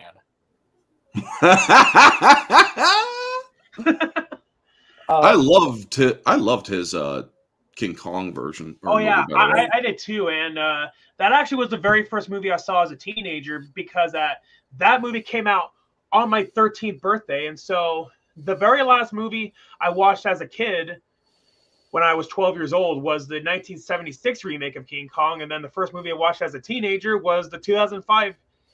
Kong, so Peter Jackson, from what I've heard, I think I actually like the Hobbit movies. They're kind of against Tolkien's lore a little bit, but yeah, they're still good. Yeah, but they're not exactly the best. No. But that really drained him. Oh, yeah. The Hollywood system. Because it was originally meant to be 2 movies, and then they screwed him, saying, "Oh, we want 3 movies." But I will always respect Peter Jackson for making the Hobbit movies, because if he did not step in and direct them, those movies were probably not gotten made, because Guillermo del Toro was originally going to direct them. Oh yeah, that was and then he bailed at the last minute. Well, yeah, because he even does have a credit in him, and you can actually see where his direction actually was in the movie. Specifically the Goblin Town sequence, because I look at the goblins of that movie and I'm like, that's Guillermo del Toro. Yeah, Oh, definitely. Yeah. Those Yeah, are definitely his designs. you can see it, but Peter Jackson had to step in to direct. He was just wanting to produce it. Yeah. So I always appreciate Peter Jackson for doing that, because if he did not do it, then they would have been in a shamble. Like, oh my gosh, what do we do? What do we do? And I think that I actually heard that he was fired. He didn't walk away. That is stuff that they'll actually, or can only be speculated on. They cannot, or they can't ever talk about it because they have those Clauses. DNRs or whatever, or not DNRs, but Clauses in the screen. non-disclosure agreements, NDAs. Right. So we don't know for sure, but which about those contracts, I was trying to explain that to some people about Spider-Man No Way Home, because they're saying, oh, well, Andrew Garfield said he's not coming back. And I'm like, that is because he more than likely signed a contract saying that he can't reveal he's in the movie, because that would be a spoiler. Yeah. And then, well, case in point, I was proven right. So, well, there was also a lot of people when it came to No Way Home. The marketing is what screwed the pooch for them, because they had the Brazilian trailer where you see some invisible force kicking the lizard. And it's like, yeah, we already know that there's most likely going to be, I mean, if these guys are obviously in the film, then that means by default their Spider-Men are going to be in the film. Right. So it's like, you guys aren't fooling anybody here. Yeah. And it only makes sense because they bring back the old villains from the old movies. So it only makes sense. Like, if they're going to be back, it wouldn't be the same to not have them back either. Mm-hmm. Yeah, and now we're going to get Spider-Man 4. So when it's Spider-Man 4, like a follow to the Tobey movies, or a follow to Tobey? Yeah. I mean, I wanted to see I liked Amazing Spider-Man 1 and 2. I thought they were pretty good. I was not a fan of how they did the Rhino. I wasn't the one thing. It's like, I don't like that Rhino thing. I mean, when I was in the theater, I literally said, I got yelled at in the theater. They're like, shush. It's like, sorry. But because I just saw it and it's like, that's not the Rhino. And they're like, shut up. But Rhino was mentioned in No Way Home, but I was actually disappointed that he didn't come back, because they brought all the other bad guys, but not him. Well, that's because all the other bad guys they carried their stuff with them instead of being in a giant mechanical rhino suit. Does anybody find it funny that Tom Hardy, in order to play Venom, he feels the need that he has to get beyond hammered? I mean, that's another thing. The performance, you can definitely see it. When you see No Way Home and you see that end sequence, or that end credit sequence with him and Venom and piece of the symbiote being left behind, it's like, that doesn't work, because everything that knows who Spider-Man is, Peter Parker, is sent back. The symbiote is aware that Peter Parker's Spider-Man, so even that tiny little bit of symbiote would have been sent back. It just didn't. It's like, you guys are seriously just twisting your own rules, and you break your rules like they're nothing. That's why I didn't agree with the what ifs. Yeah, no, I mean, that's what I mean. I'll say this. A video recently surfaced with John Campea, who I don't really know. We could say we want about him. He's interesting. Let's just say that. He said, if you screw up Batman versus Superman, DC's going to be in big trouble. Well, DC got in big trouble because they really did screw it up. I mean, I like the Zack Snyder aesthetic. What I do not agree with is the Doomsday. It's why did you bring him in? And then it was way too soon to have him in. And then the Justice League, for like your Avengers Endgame equivalents. Not for your second movie. I know people make fun of this, but like, this is something that it is fun to make fun of. The fact that Henry Cavill could not shave his mustache, so they just did. Yeah, that digital mustache thing. CGI over. Like, oh, that I'm was like, cringe. I mean, couldn't like, I'm like, what the heck? Like, you're telling me Henry Cavill could not shave, and like, how fast does it take him to grow his beard? Because, you know, some people can grow a mustache pretty fast. Yeah, I mean, it's like, oh my god, why does he look so weird? But then I see the Snyder edition, and honestly, I like for a bit of it. I skip over the parts I don't care for, specifically a certain AH. But it's Amber Turd. Yeah, turd. I mean, I can't watch the movie in its entire. I own Aquaman. I can't watch it anymore. Right. There are some people I can remove art or separate art from artist. She's not one of them. That only goes so far. Eric, why don't you tell Orange Hat what you did in your movie? Okay, so by the way, the character's name is Amber Turd. It's not Amber Heard. So yeah. So, anyways, I was making my second movie, and I was halfway through filming the movie, and I did a community tab on my channel asking my fans, okay, I am filming the new movie. What are some things you would like to see? It was right during the middle of the Amber Heard and Johnny Depp trial, and then somebody said that they wanted to see Amber Heard as a character, but played by someone else. What I did, I went online and I bought a $2 Amber Heard mask because at that time nobody wanted to spend a lot of money buying an Amber Heard mask. So what I did is that I made so she's not Amber Heard, she's Amber Turd.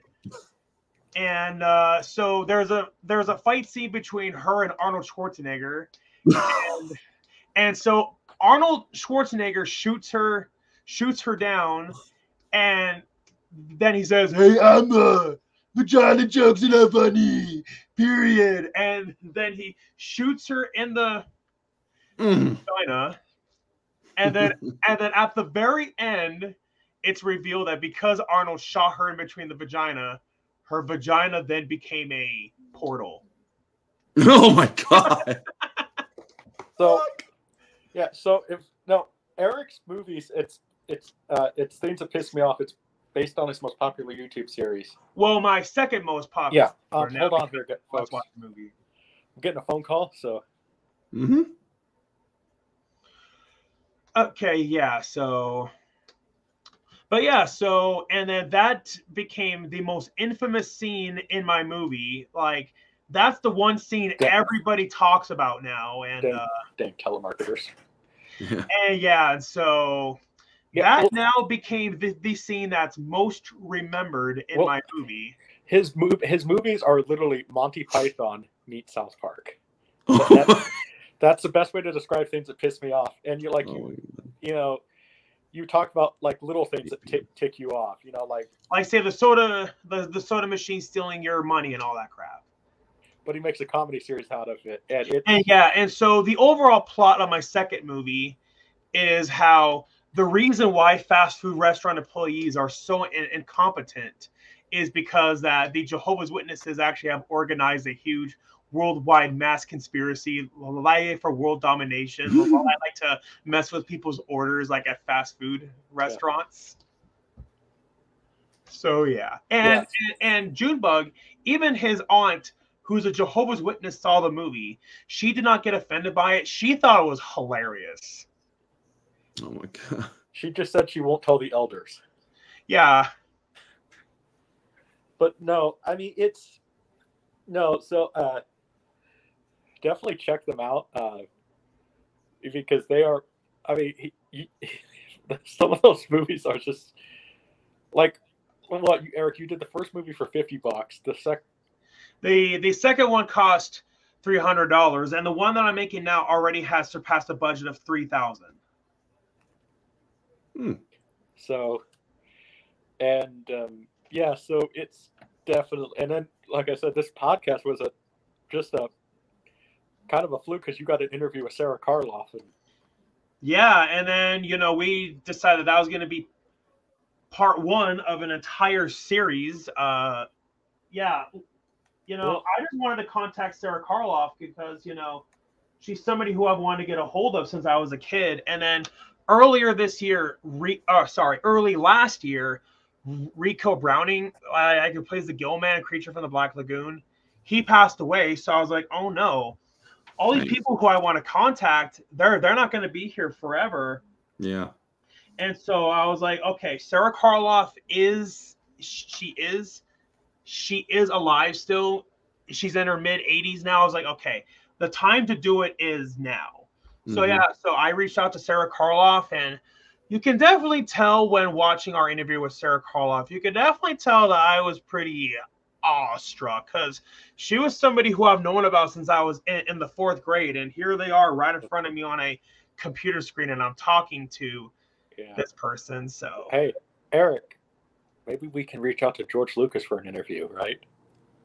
That would be awesome. That would be awesome. Yeah, I mean, because I saw a recent interview with him. He's not looking too good. Yeah, they all get older, man. Well, he has died. He was talking, and I'm like, George. It's amazing that the gossip magazines are now the truth magazines. Yeah. But I was looking at the gossip magazine stuff, and I'm like, oh, it said George Lucas had a diabetic attack. So, like, because there was a recent interview where I'm like, I saw he was slurring his words. Like, did George Lucas have a stroke? But it turns out it was diabetes. And I'm like, man, I don't know where to really to contact him, but I would love to talk. That would be awesome to talk to George Lucas, because we'd be, I think, and because, heck, didn't a former group that you were a part of do an interview with Zack Snyder?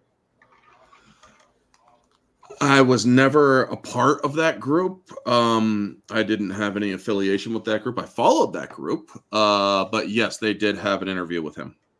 Yeah, I thought it. Huh? And how did the interview go? He basically said, he's like, I just want to clarify, I have no affiliation with this group. And I'm like, oh, damn. He just fucking threw your asses under the bus. Oh, during the first few minutes of the interview, he said, I have no affiliation with this group. And then went on about, this was during the pandemic, and then he sits there to stop, basically blaming China for the virus, which I'm like, oh, good. Yeah. Oh my god. I thought that. I never really associated myself with any of them. Even when you were part of the Fandom Menace. So. Yeah, that group. In all honesty, it was after Prey came out that it's like. They had one of their writers put out their review for Prey, and it used a very derogatory term. And then when they tried to defend themselves with it, it's like, well, it was you, or it's part of the language. And it's like, no, it really isn't part of that particular tribe's language. Yeah, And then they had a couple other bigger names out there coming on to their streams where they share their streams and whatnot. And he's like, anybody if you guys can't handle the fact that we use this language, you're all just a bunch of pieces of shit. And it's like, oh, so you're going to actually insult the people who support you. Well, so again, it comes. All right, bye. I'm not even meaning this as a religious content. Sometimes silence is golden. Sometimes it's best to shut up. Yeah, it's like you guys insulted your fan base, your community, and you wonder why we turned on you. It's just like one of the things that you reported on with LeVar Burton, who I always liked LeVar Burton, and he threatened to beat people up. Yeah, he threatened to beat women. Yeah, and it's like, dude, you want to throw hands with women simply because they have a different opinion than you? That does. Yeah. Your reading rainbow just turned into a reading baseball bat. That's not good, man. You just became the leprechaun. Not exactly a good idea. Yeah, but what the hell is wrong with you, man? Yeah, and Well, one of the videos that made me laugh so much that you did too is the let's just say defecation problem at Disney. Oh, yeah. Defecation problem at Disney? You want to explain to him? Yeah, they had some people leave at Disney because kids were taking a dump and the parents weren't cleaning it in the ride lines. Kids were just taking a poop. So when they're waiting in line for said ride, just in the middle of the line, in front of all these people, the kids will just wipe, drop down their pants and take a whiz. Not just a whiz, man. A dump. They leave the brownies there too. Yeah, and I'm like, okay, listen.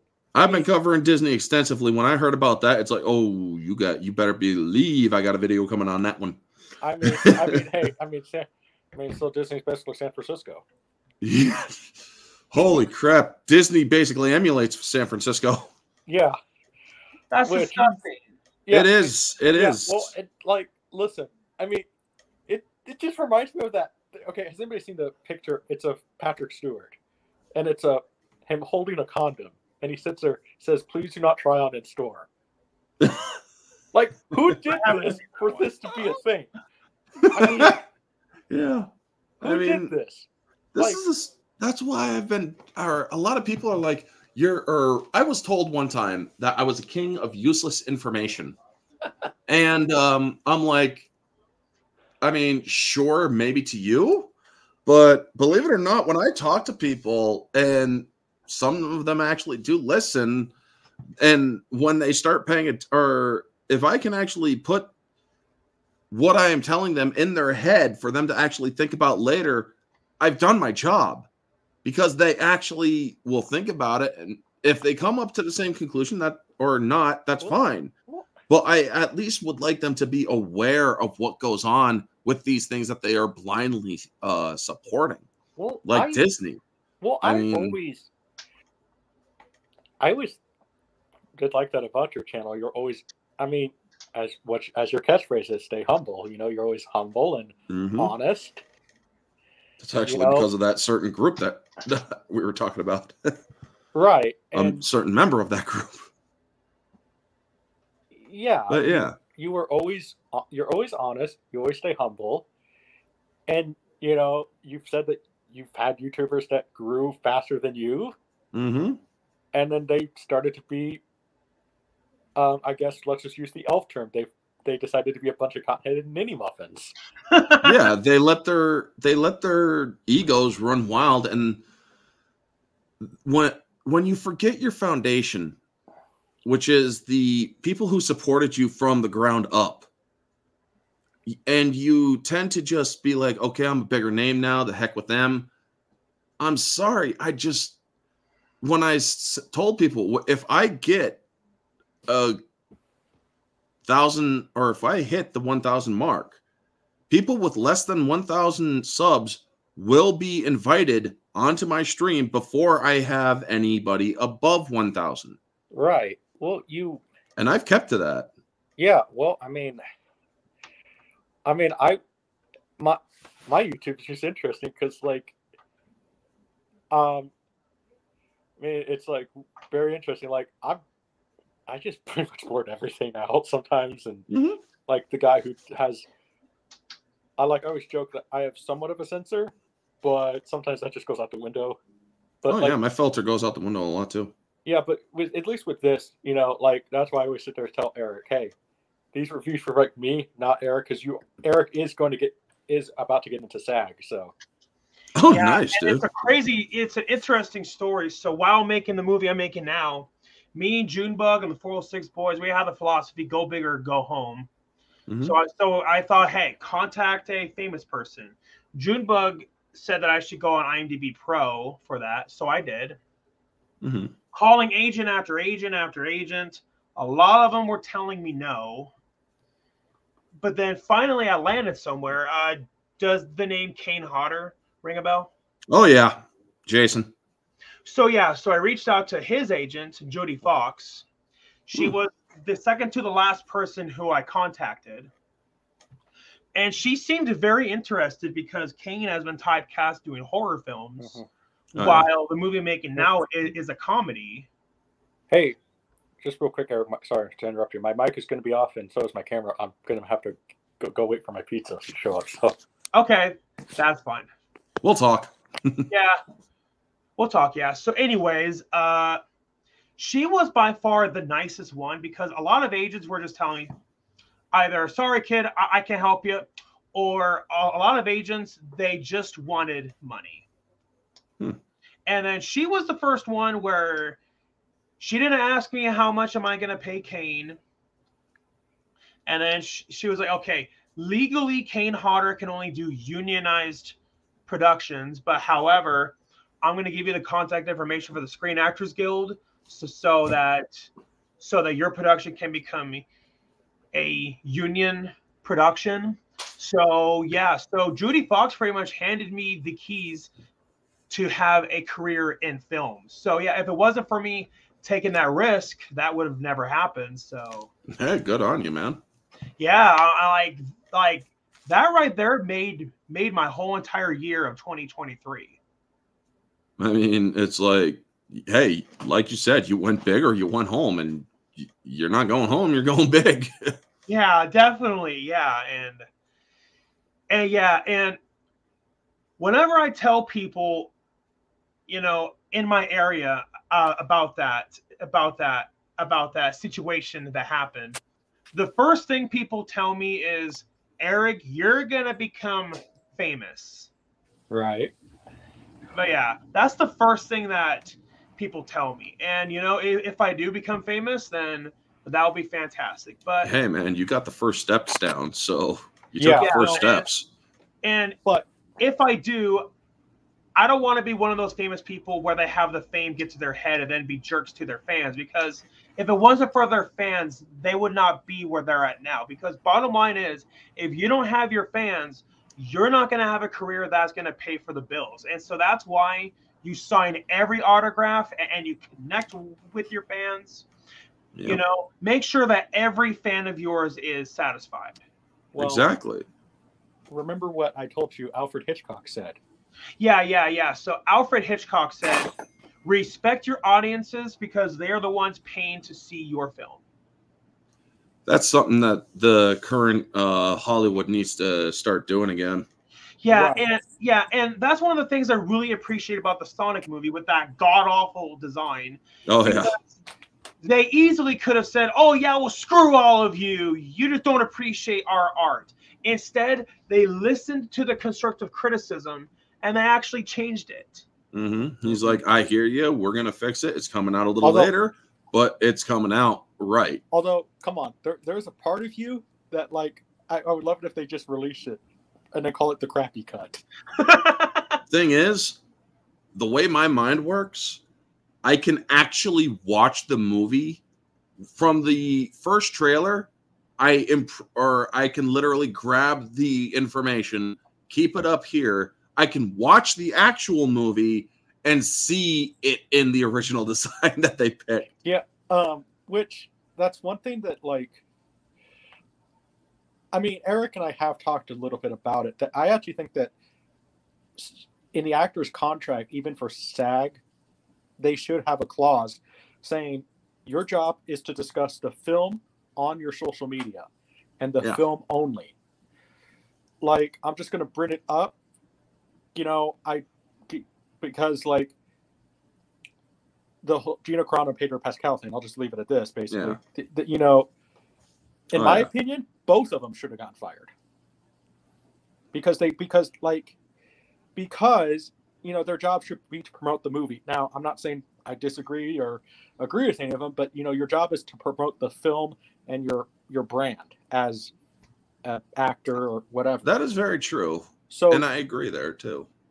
So now, maybe not fired, maybe basically like just warned. Who wants to run a studio. What I'm going to say is maybe I want to basically, if you did something like that, it would be like, remember when you were in school? What happened when you were in school? You got in trouble. You went to the principal's office. That's what it'd be like. We're talking about, like, not like what they did with her. They wanted to do worse.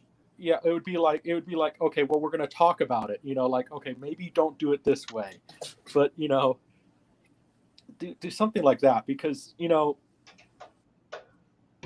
should be a clause now in SAG in their contracts that your job is to promote your brand and the film. Do not discuss anything about your personal opinions. Views. I mean, sure, you're entitled to them, but just know that when you are doing that, you are putting the project at risk, because you are alienating half of your fan base. Exactly. Right. Like a case in point, when they were promoting Jurassic Park, Jack Horner was saying in all the promotion, oh yeah, this is the most scientifically accurate depiction of dinosaurs. But then decades after the movie came out, he was like, yeah, me and Spielberg would argue a lot about how scientifically accurate the dinosaurs were, and Spielberg usually would win. So yeah, and so that right there is proof of like all those clauses like that they have. So pretty much when you're promoting a movie, you're forced to sugarcoat it.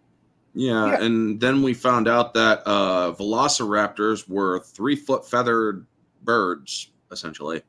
What they were depicting were actually Deinonychus. Yep.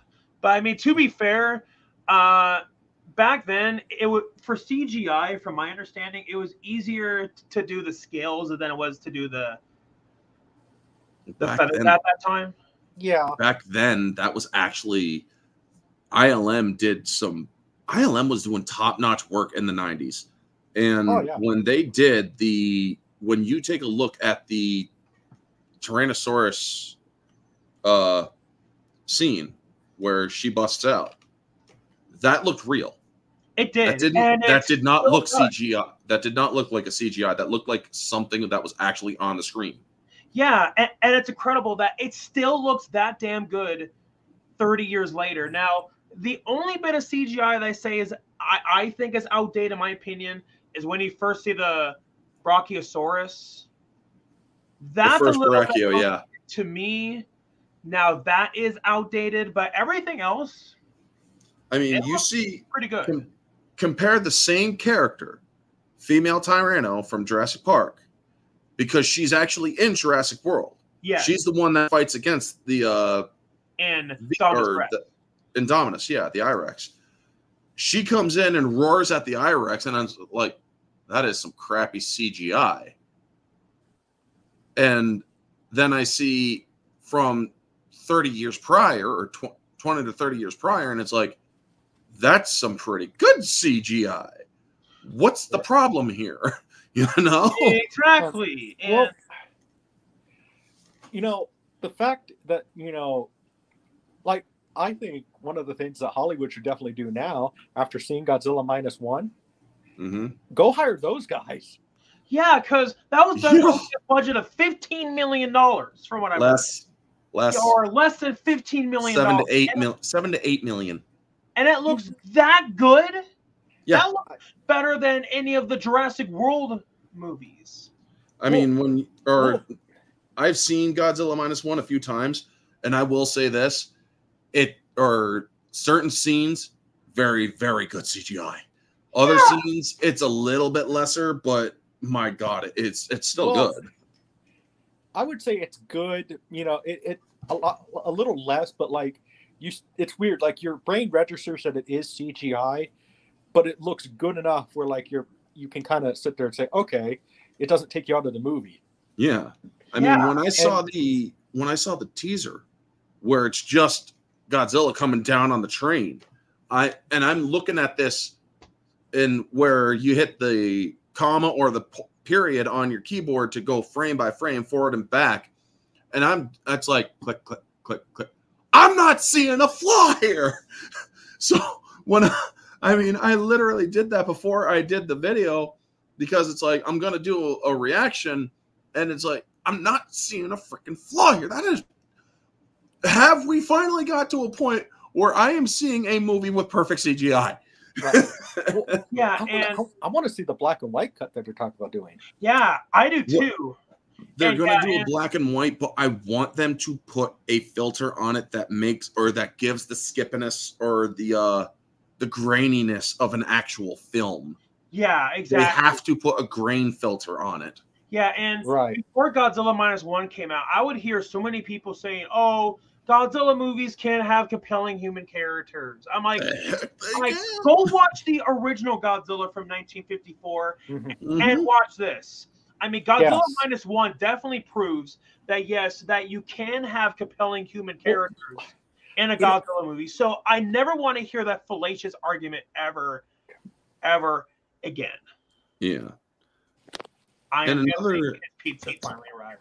Yeah. And another thing is Godzilla minus one, they begrudgingly gave it a nominee for the Oscars of best CGI or for CGI and special effects. And it's like, here's the thing. That should have a clean sweep. Writing, acting, best film of the year, CGI, score. It should have a clean sweep. It should. Because it really if should. you look at it, you're looking at 1940s Japan. However, when you think about an $8 million budget, not only is Godzilla looking good, but the digital set extension is looking very good. Right, exactly. And that's something that a lot of people don't look at. It's like, you're forgetting all that stuff that makes it look like 1940s Japan is digital set extension, is digital manipulation. Right, and it looks that amazing. And so yeah, like I really truly hope that Godzilla minus one is gonna at least be nominated. Oh, yeah. I mean, they should, but they only gave it the special effects one. Well, at least they gave it that, but it truly did deserve the nomination for best picture. It deserved a clean sweep, like I said. It definitely did. I mean, best picture, best actor, because the actor who plays Koichi, I mean, you believe that man has seen stuff. You believe that man has seen shit.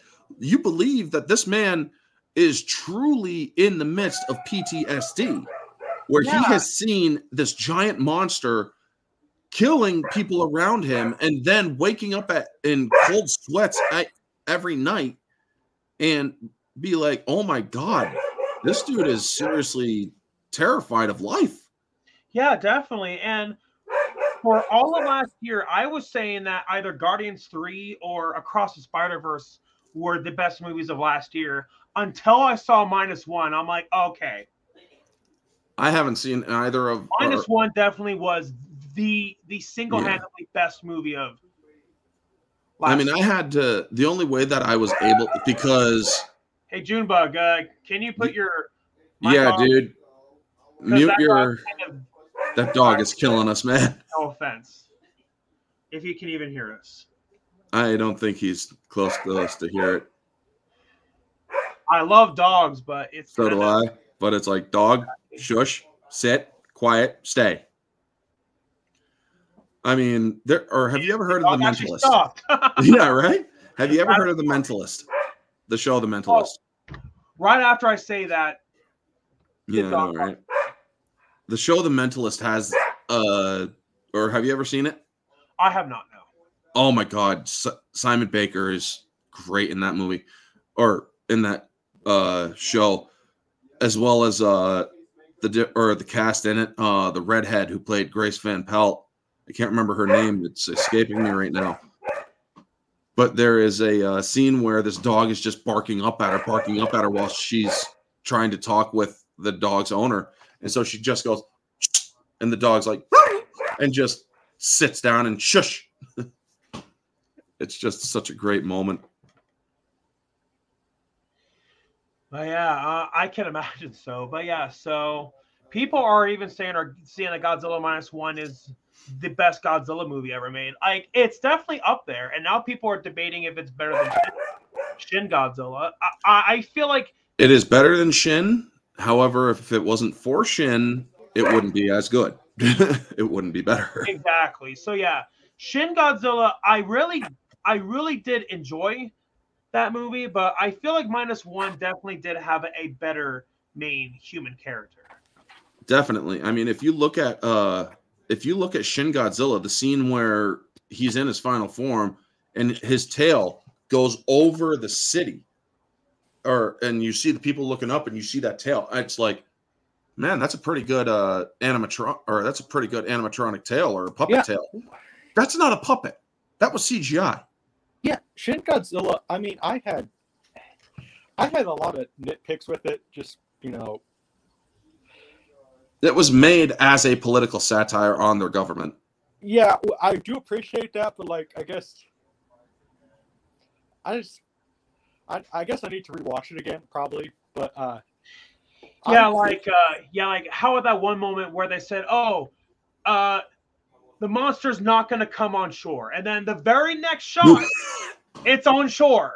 Yeah, it's like, and then he's like, "Really? What? It has?" It's like, well, dude, you were told not to do that. Well, what did you do? When I saw it, though, I did notice that stuff. Like, man, okay, I'm not trying to get into here, but like, it kind of reminded me of the news.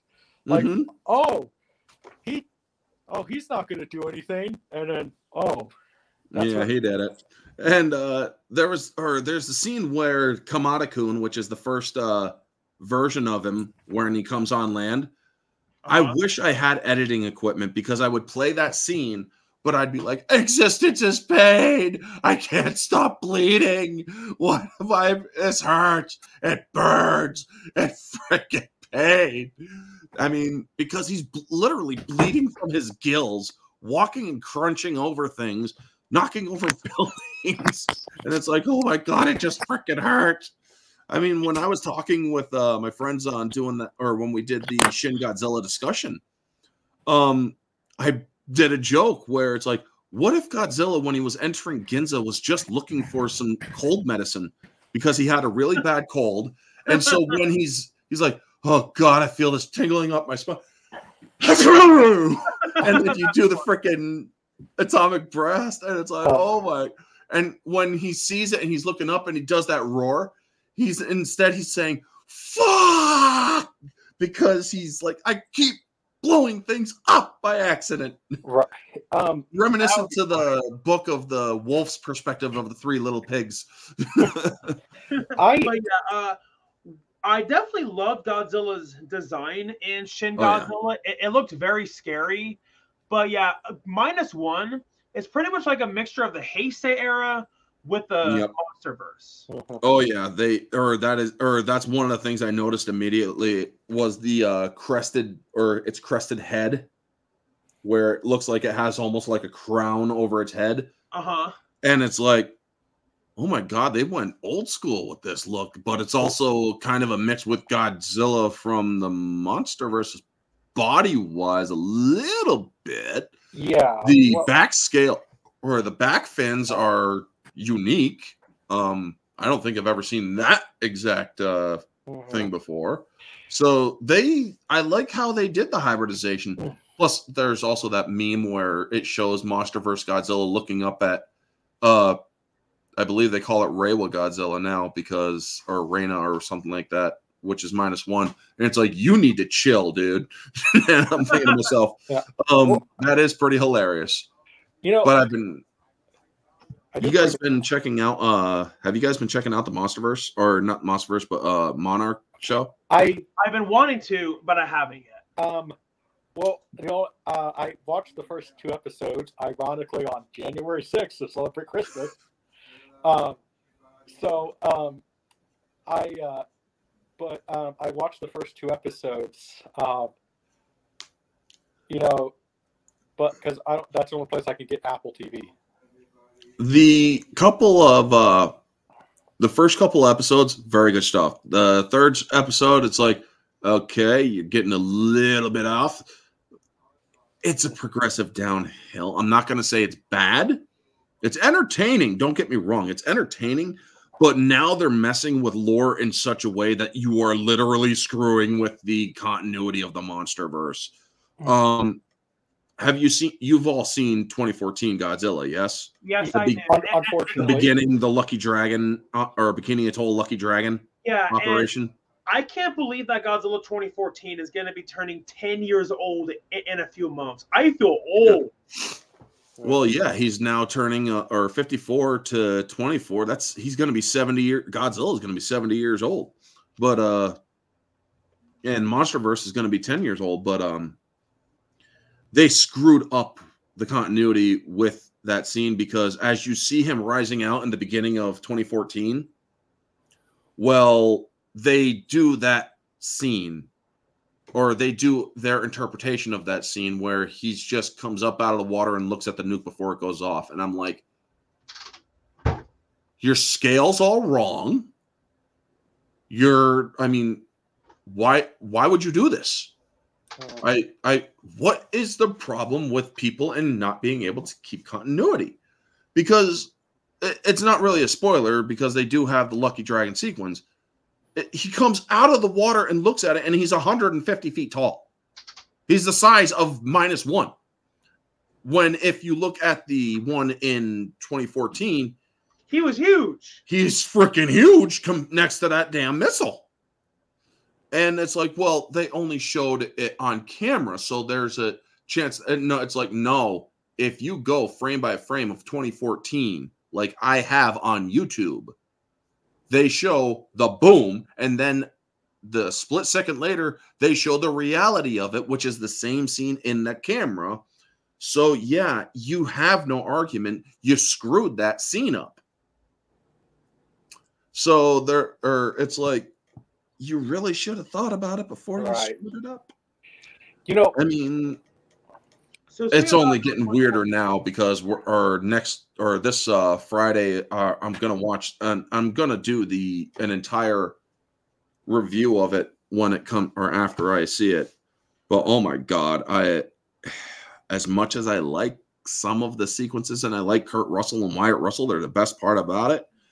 It's like, dear God, you messed this up so bad. I'll say this though, Kurt Russell's character is supposed to be 90 years old. Kurt Russell has to be the best. It's explained.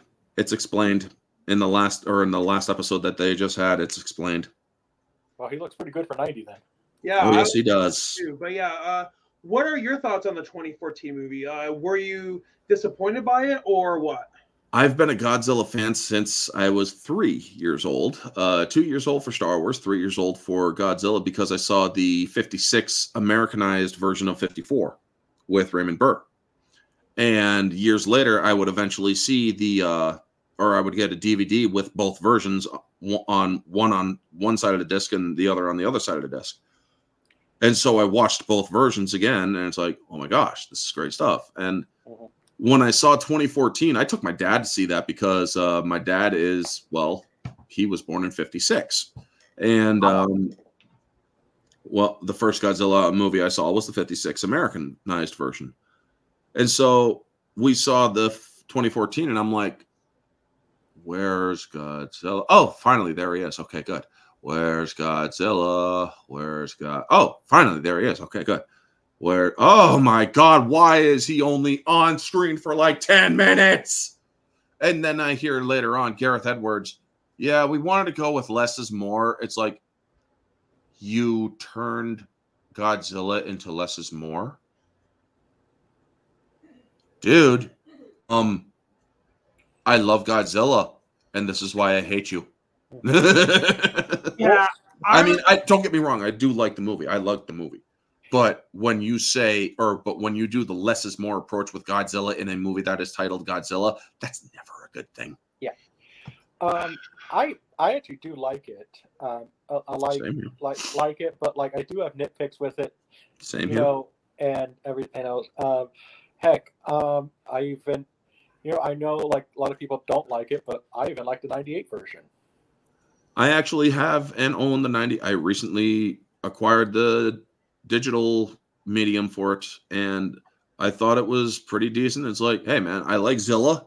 I will only call her Zilla because she is Zilla. She's not Godzilla. She is an iguana that had some nuke juice on her. But I thought it's a good kaiju film. I'm in a Godzilla group on Facebook, and I tell them all the time, it is a good kaiju film. It is not a good Godzilla film. No. I actually have a better term for it than Zilla. You could call it Gigantus. Yeah. I'm pretty sure Godzilla fans will get that joke. Yeah. Gigantus, the fire monster from Godzilla raids again. Godzilla or Gojira is at least one of my favorite movies of all time, and like you can't make more. Just in a matter of a few seconds, you have an emotional scene in one movie. Like I always bring it up, but like it's just like I've never seen a shot like that, because Hiroshiro Honda, how he made the where like how it's framed. They're literally it's a woman. She's holding her kids, and they're literally up like it's framed. They're literally looking up into heaven. There's nothing to say about it. They're looking up into heaven, and it says, "We're going to go see Daddy now." That is one of the most powerful scenes ever, because Hiroshiro Honda, I've heard both stories, and I don't know which is true, but I think he had family that survived Hiroshima. Oof. Or he went to see the aftermath. I've heard both. I don't know which is true, but like Godzilla was an extremely personal movie to him. Mm-hmm. And he even he easily after that could have made it, against the U.S. and everything. But if you look at what the movie's saying, it's that basically all war is bad. And all this stuff is bad. And they're saying, yeah, 54. Gojira is one of the. I mean, I've honestly put it as one of my favorite horror movies too, because like, and it's not even really classified as a horror movie, but there's definitely scary elements in there. Mm-hmm. But and that's one of the things I was disappointed about with 2014, because we were promised it was going to be similar to the original movie, but then when I saw the movie, I'm like, this feels more like the later Showa era movies and not really the original movie. Where Godzilla is a good or a force for good, I'll say or this, a force for balance. Maybe I think Gareth Edwards was probably the wrong choice to direct. I agree. Yeah. Even I saw a little bit of the creator. I don't know if he's necessarily like the best director in the world. When I saw Star Wars or Rogue One, and I have often said that Rogue One is the best Disney Star Wars film, because it is shot in a way that is reminiscent to the original trilogy. Right. Not just because it takes place before the original trilogy, but because it literally is shot in a way that is very much reminiscent to the original trilogy. Right. Which makes sense. And then when they bring in the Vader scene, where Vader's cutting loose, and I'm like, that is a good scene. Don't get me wrong. However, it is totally screwing up the continuity. Right. I mean, I acknowledge that Rogue One destroyed the continuity between episodes 3 and 4, because one, when Vader is interrogating Leia on the ship of the Tantive 4, it's like, don't act all surprised. You weren't, or I want to know what they did with the planet's ascension, yada yada. There's certain things that were said that completely discounts what went on in Rogue One. Right. When he is ready or cutting loose, trying to get to those plans, he knows that, or what he says is, several transmissions were beamed to the ship by rebel spies. I want to know what happens to the plans they sent you, when he literally saw the disc in their hands. And I'm like, you saw the disc in their hands according to this in Rogue One, and then you saw them speed off. How the heck? Well, one, how the heck did your Star Destroyer catch up to a blockade runner?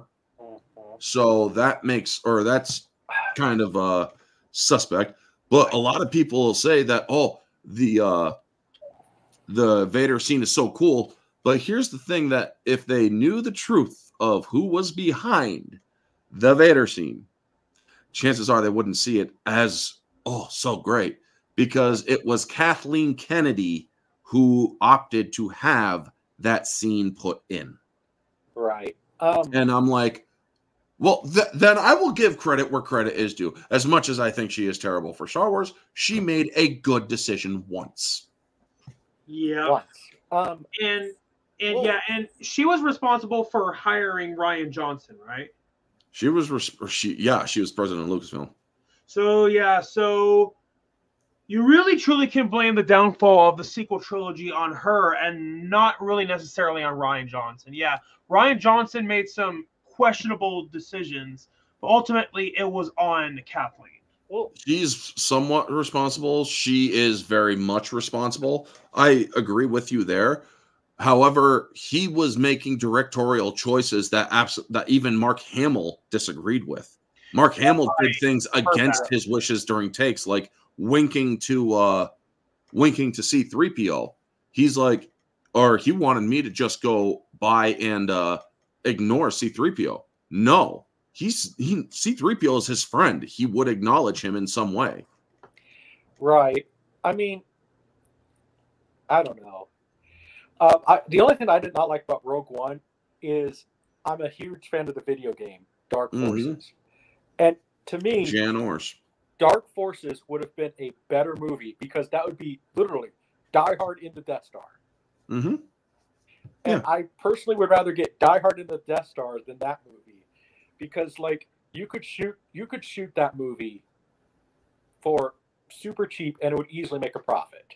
Die Hard in the Death Star, I mean, I don't know who you would cast as Kyle Katarn now, but I don't know either.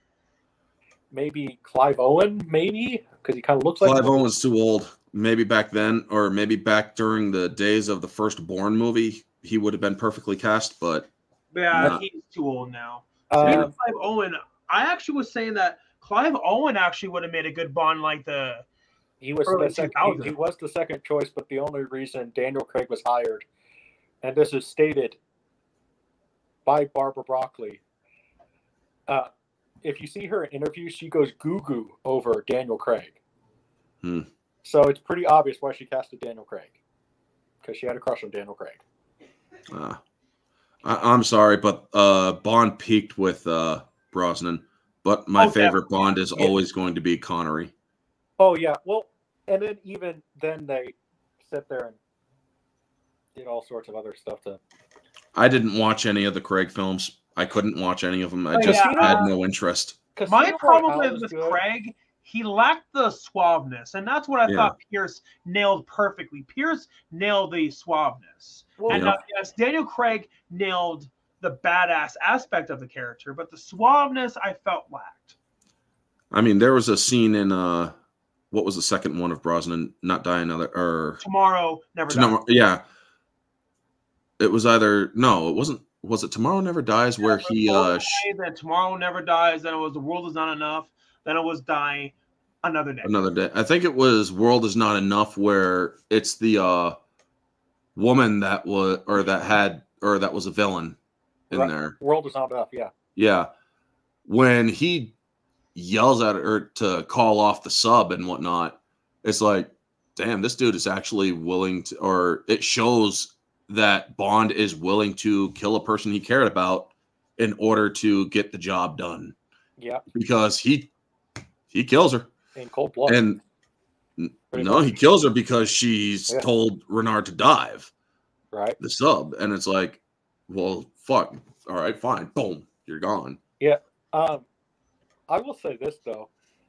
I know a lot of people don't like it, but Die Another Day does have some fun to it a little bit. Mm-hmm. Like it does. What I like about it is, think about it. It's essentially James Bond versus a Sith Lord. Pretty much. Yeah. I have a soft spot for that movie because that was the first James Bond movie that I ever saw. So, Die Another Day was the one with the dude with the diamonds in the face, right? Yes. And and the guy with the freaking Death Star kind of machine. Yeah. Right. What's her name fighting? Halle Berry. Halle Berry, the other one fighting her. It's like, oh my god, Pike. Yeah, Rosamund Pike. Rosamund Pike's a good actress. She wasn't the best in Wheel of Time, but I still think she was good, or she's a good actress. It's like, oh my gosh, man, that movie had some good twists to it. Oh yeah, and Casino Royale was good. Quantum of Solace was met. Then Skyfall was, I'm gonna say, overhyped. Mm-hmm. And then Spectre. I refuse to call That it was that. boring. Well, I no, mean- Spectre. I have another name for it. I like to call it Sphincter. But yeah, Spectre. That movie was so boring when I saw it in theaters in 2015. I still feel like I'm watching it to this very day. And then I don't. Then that's it. That's it as far as James Bond movies. We didn't have one that came out in 2020. I just refuse to ever watch that one again. Like if I'm Well, that one's not James Bond. It's Jane Bond. Yeah. I mean, And it's like, I'm sorry, but I'm glad James Bond I'm is just glad that they did not 007. go with the original script. Yeah. The original shooting script, because oh my gosh. I mean, apparently in the original shooting script, Lashana Lynch would have been on her period. Oh, that would explain it better. Yeah, and there's literally a scene where she pulls out her, let's just say, her little friend. Mm-hmm. So yeah, that's what we want to see in a James Bond movie. And as far as I know, with James Bond, like from what I've heard, Eon is going to sell James Bond. Oh my God. Why are they selling it? Because Barbara Broccoli does That's not their cash cow. Because Barbara Broccoli wants to focus on other things with the business.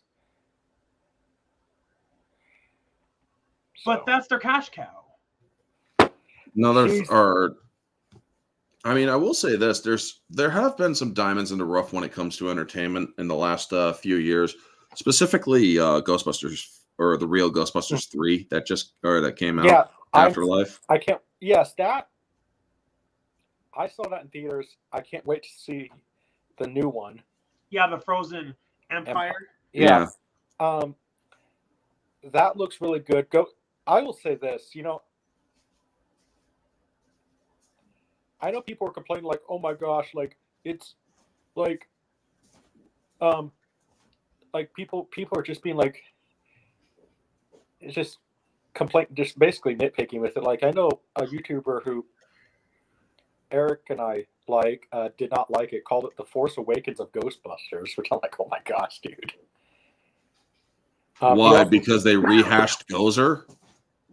Yeah, pretty much, I guess. I don't know. I don't watch his rants. He's the #1 ranter on YouTube. And I think I know who you're talking about. Yeah. Well, put it in the private chat.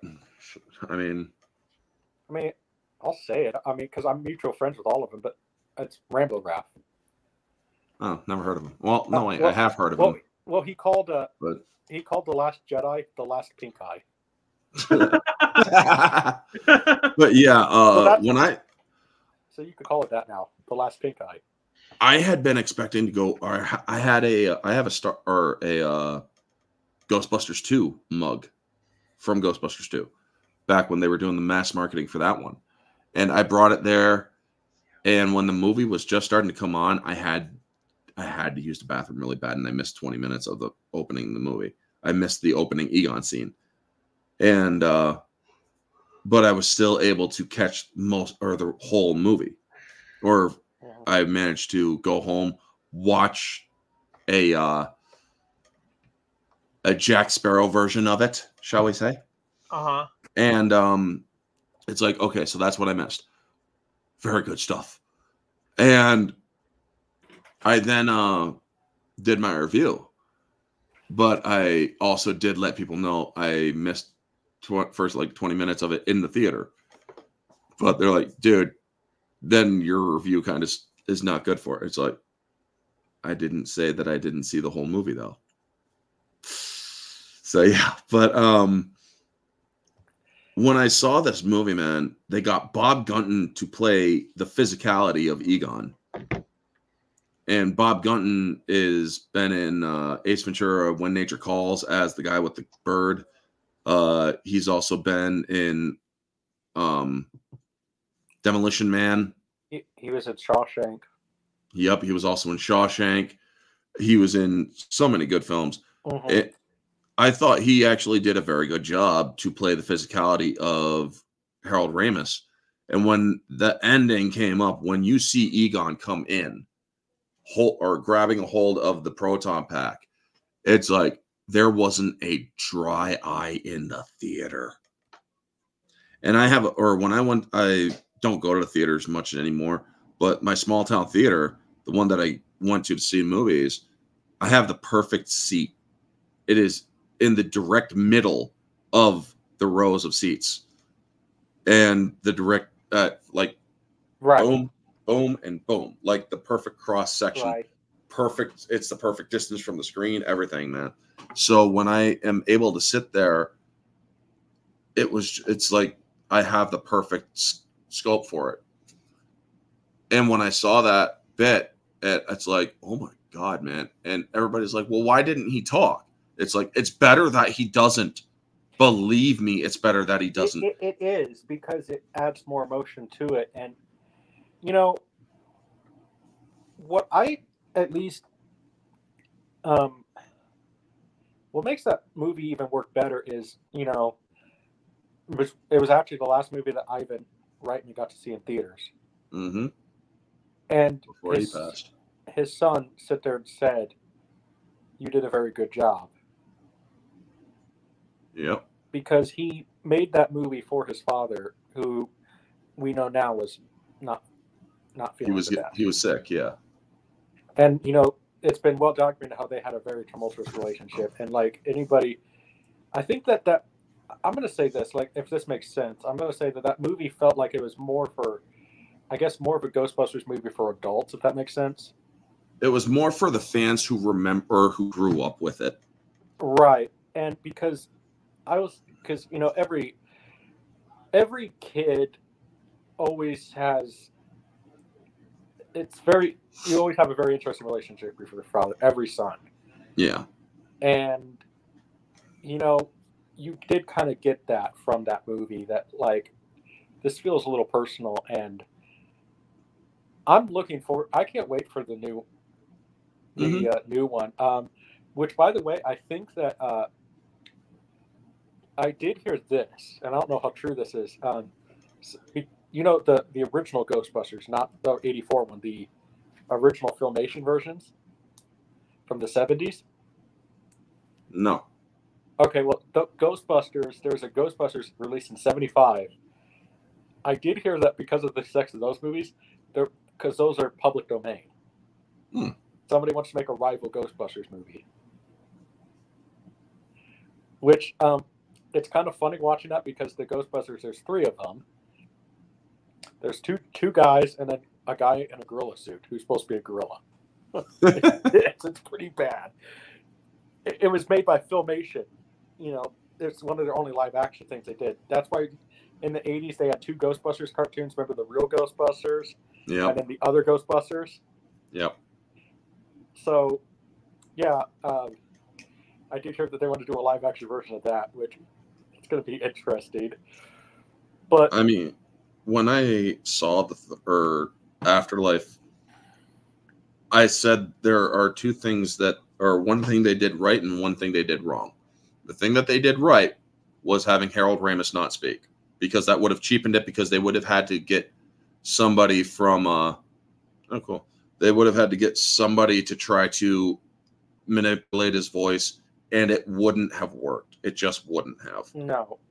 I mean, and then the thing that they did wrong was when Ecto-1 comes into the garage at the end. What they should have done, besides showing the red light clicking on to the ghost trap or to the ghost storage, they should have had Slimer peek his head through, seeing Ecto-1 coming back, because people forget Slimer was released after they were all released, but he didn't stay bad. He was a good character in the second movie. And they reiterated that he was also part of the team in the cartoon. Right. Which is canon. Mm-hmm. So if they would have had him like show or peek his head out, like seeing, oh my God, we're back, that would have just been the perfect moment. I will say this. I hope that Ghostbusters Last Empire does something just to permanently delete the all-female Ghostbusters, you know? Permanent. Oh, yeah. I mean, I remember when Leslie Jones was Oh freaking my out. gosh. All of them freaking out. It's like, oh, what? So we don't matter? It's like, nope, you don't. I'm sorry, you don't. Listen, and first of all, that proves that you could do a female Ghostbusters movie but you don't make it sit there about hating Men. men and all this other There's a stuff. messenger split dream. We just want at the end of the day, everybody just wants a good story. It's like I'll say this, I've noticed this, and one of the things I've noticed is when Jim Carrey came out and said after Will Slap decided to be Will Slap and say Hollywood's not the cool club anymore, and then a lot of actresses were retiring then. Jim Carrey, Sandra Bullock wanted to retire, even Brad Pitt. A lot of actors said that they're going to retire after that. I have noticed a shift. I feel like that was kind of a wake-up call for Hollywood a little bit after the Will Slap thing. Yeah. I mean, the thing that's going on, apparently he wants you to tell me the story about Jim Carrey's autograph story. Oh, yeah. He got Jim Carrey's autograph after he reached out to Jim Carrey. Mm-hmm. He'll have to word it exactly how he worded it. All right, I'm back. So, all right, so I just got a very important package in the mail from somebody who we've tried to reach out for Sit Down by the Fire. I put it in the private chat. So, Jim Carrey was my childhood hero. Like, I remember, I would watch his movies on VHS and I would laugh and laugh. And so he was somebody who I wanted to contact for the longest time. 2022, when the whole thing with Will Slap happened, Jim Carrey announced his retirement, and then that told me, okay, my time to contact him is running out. So I decided I'm going to reach out to him. I sent him a very meaningful and heartfelt letter. And then I met a friend of mine named Simba. So my friend Vanessa actually happened to have met Jim Carrey at a dinosaur museum. And so my friend actually helped me get a hold of Jim Carrey. And I got that. Oh, that's awesome. Yeah. That is awesome, man. But yeah, because I'm trying to get into film, having connections to Jim Carrey definitely will help. Right. And yeah, oh my God, words can't describe how happy I was because I've been waiting nearly my entire life for that moment. Yeah, that was exciting, but I have noticed that shift in Hollywood ever since the Will Slap thing. Oh yeah, people are a lot of the people that we grew up with are stepping down and whatnot, and it's like, except that some of you are still needed because this new generation is just really not that good. Well, honestly, I think that probably it's because they're teaching people that you don't need to go, you don't need to be on stage anymore to be an actor. Yeah. Kind of do. And then we get actors now that can't even behave themselves. From what I've heard, even with the Jonathan Majors things, this is from what I've heard. Basically, it's from what I heard, him and a girl were doing it, and they did it a little hard, and no pun intended, but she bonked her head, and he was refusing to go to the hospital, because it's what if I get in trouble by the police or something? Dude, just that's how you cover yourself so you don't get in trouble by the police. Well, listen, the doctor is not going to report you. Just be honest with the doctor, and then even the stuff with Armie Hammer, which I don't even know if I necessarily agree with, because Hollywood's very messed up, but that just seems really far-fetched even for Hollywood. For me, from the text message I read, it just came off as weird banter between a couple. Yeah, I want to eat your foot. Yeah, I want to cook your rib. Like, it's like, okay, like that's what it sounded like to me. And then like that girl, I'm not gonna say it didn't happen, but like that cut that she said he marked her, Oh my god, yeah. it looked very fresh, and that Yeah. happened 3 months ago. I'm not gonna say anything because it hasn't been proven yet, but now the fact that Army Hammer now has a regular job and can't even get representation. Mm-hmm. You know, I'm not gonna say Army Hammer was being Amber Turd, but Yeah. I I doubt mean, it. there are certain actors and actresses that I can as I said earlier, can separate from art from artist. There's only two that I really can't, and unfortunately, Brie Larson, Amber Heard, and I can still watch Army Hammer just because I really didn't pay too much attention to that cannibalism thingy. But the only movie I've ever seen Army Hammer in was the Lone Ranger movie with Yeah. Johnny Depp. Well, yeah. Well. Anyway. Yeah. No. I mean, separate the art from the artist. I'm getting so tired of that excuse because, listen, when it involves like destroying a man's reputation, Mm-hmm. I can't get past that. And then when it also involves children, like I flat out told people that you know, if they send me a Roman Polanski movie, you know, for as a gift or anything, I'm sorry. Well, not sorry. You know, I'm gonna go to the used DVD store and trade it for cash. Damn. I've flat out told people that I will not accept any Roman Polanski movie or Yeah. anything by Victor Salva because, you know, that got, you know, those two are piece. You know, I mean, Yeah. hey, I'll quote this: they're better off drowning in a lake and then being hung by the neck. Well, that's why Polanski has never set foot on U.S. soil since he left. Yeah, well, For very much those disgusting reasons. But I do, or if I remember correct, or wasn't he the one that was with Sharon Tate at one time? right. There's a reason why he kind of went devilish with his work. I mean, a lot of people say that he kind of just snapped after she died. And it's like, well, it would explain why he's been such devilishly themed movies. But I believe The Ninth Gate was one of his with Johnny Depp. Was it? I think so. I don't know if I just ever see him in the credits, then it's like, Yeah. I'm not. I just refuse to have the movies in my collection. Yep.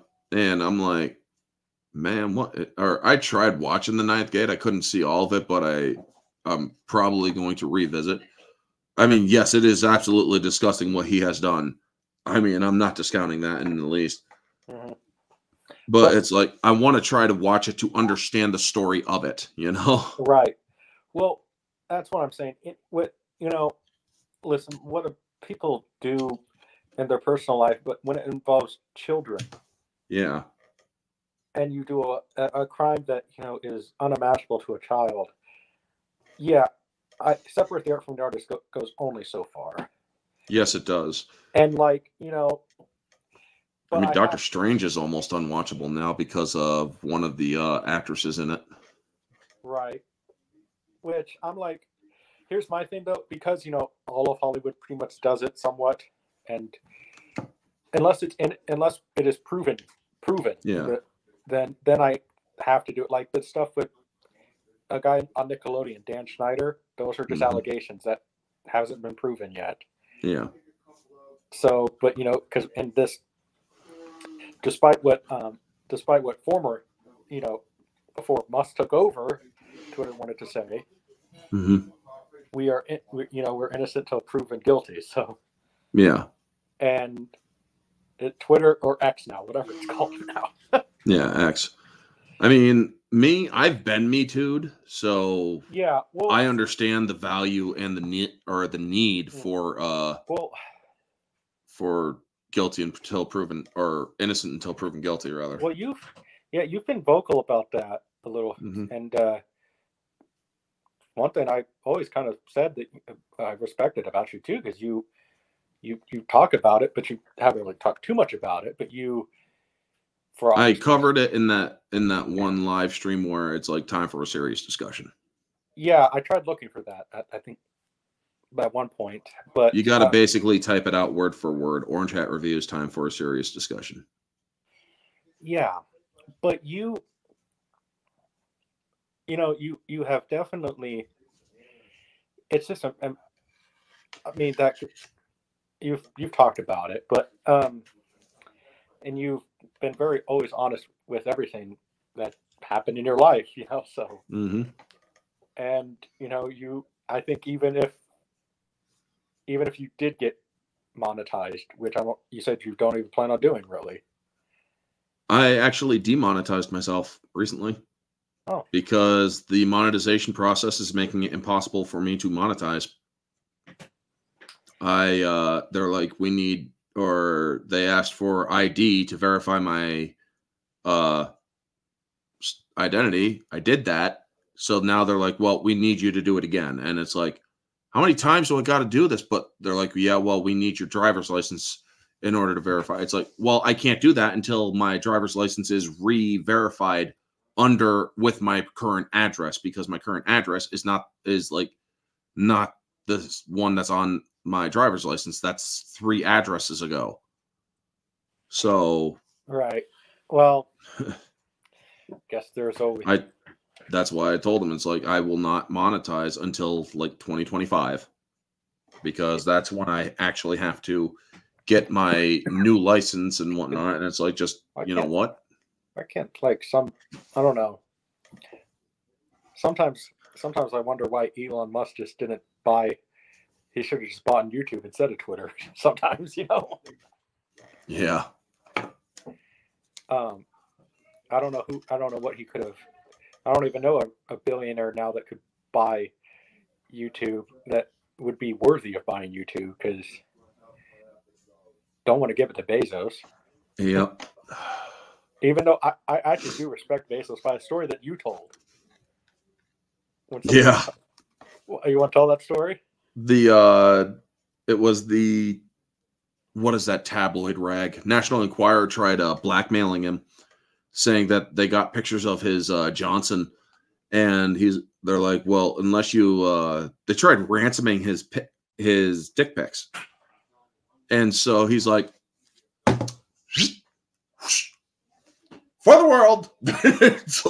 I'm like, dude, the only reason you can get away with that is because you're a billionaire. Yeah. But then there's, like, the thing that I think it's so funny too. Like, one of my favorite YouTubers, I watch his podcast a lot. Valuetainment, Patrick Bet-David. Mm-hmm. It was really funny how they had a fight with. He had a fight. He covered this. Mark Cuban, who is such a rhino on Shark Tank. I don't know, but he is such a rhino. He stood there and started a fight with Elon Musk, complaining about, like, how diversity is a good and everything. Like, nobody was saying that, Mark. But then I found it funny. He owns the Dallas Mavericks, the basketball team. Mm-hmm. Then Elon Musk sent him a link basically saying how the Dallas Mavericks are the whitest team in basketball, because they're good at basketball, because they always gets good guys at basketball. It's just amazing to me sometimes that these people with these stuff, it's like, again, like we talked about, sometimes maybe it's best to keep your opinions to yourself, or maybe just don't, like, don't say that, stuff like that. Because, if there's one thing I've learned on, especially even being on YouTube, is that, it doesn't matter what you're going to say. You're always going to get that one person that gets angry at you. Like, Eric here, we recently found a troll. He recently found out who it was. And so I said, well, let's do a checkmate, video saying, hey, we found it, dude. And then then somebody commented that I'm bullying him. Oh, come on. Like, listen, I appreciate you for being concerned, but listen, I'm not bullying him. He's a troll. He was pretending to be a flat earther too, out of all things. And so, yeah, and so I made a video about it and everything, telling him, well, maybe he hasn't gotten laid, so go outside, maybe experience some sunlight, maybe, and then another guy said that this could be inciting harassment. I'm like, I did not say in the video to go troll him. Yeah, that would be inciting harassment. So yeah, but I know you've dealt with your share of trolls before, but luckily I think that they've pretty much gone away now, right?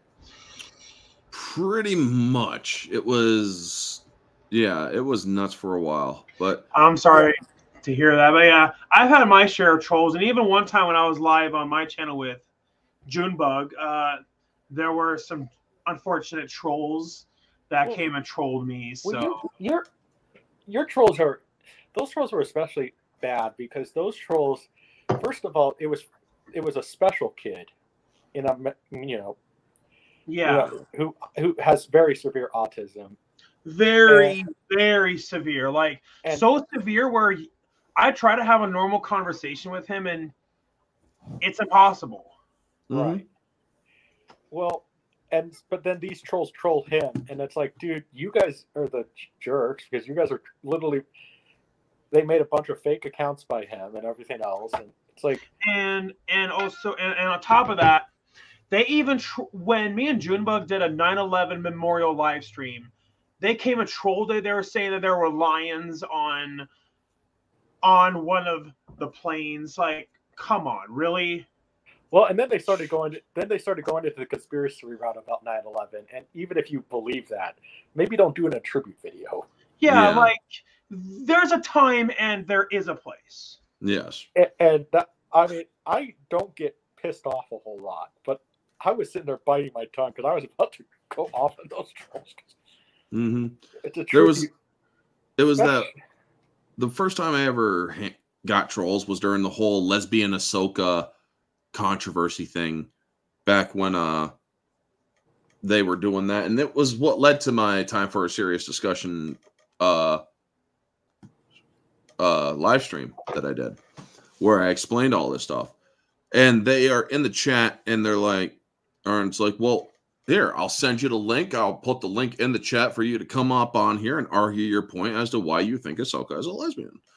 And they're like, dude, we're 16. Why are you asking a bunch of minors to come onto your thing? And it's like, what? Click. I kicked them out of the chat, and then I ended the stream. Because, as you know, I got Me Too'd. Right. And so it's like, folks, unless you are 18, you're not allowed on my channel. Unless I know for a fact that you can be trusted and whatnot. Right. Because, yeah, folks, I got accused of some very heinous things and found well, it turns out that I was very much not guilty. But moving on, I would then get trolls where people were calling me all sorts of deviant names. I'm sorry. It happens. I mean, it's part of life that you got to deal with. Kind of part of YouTube.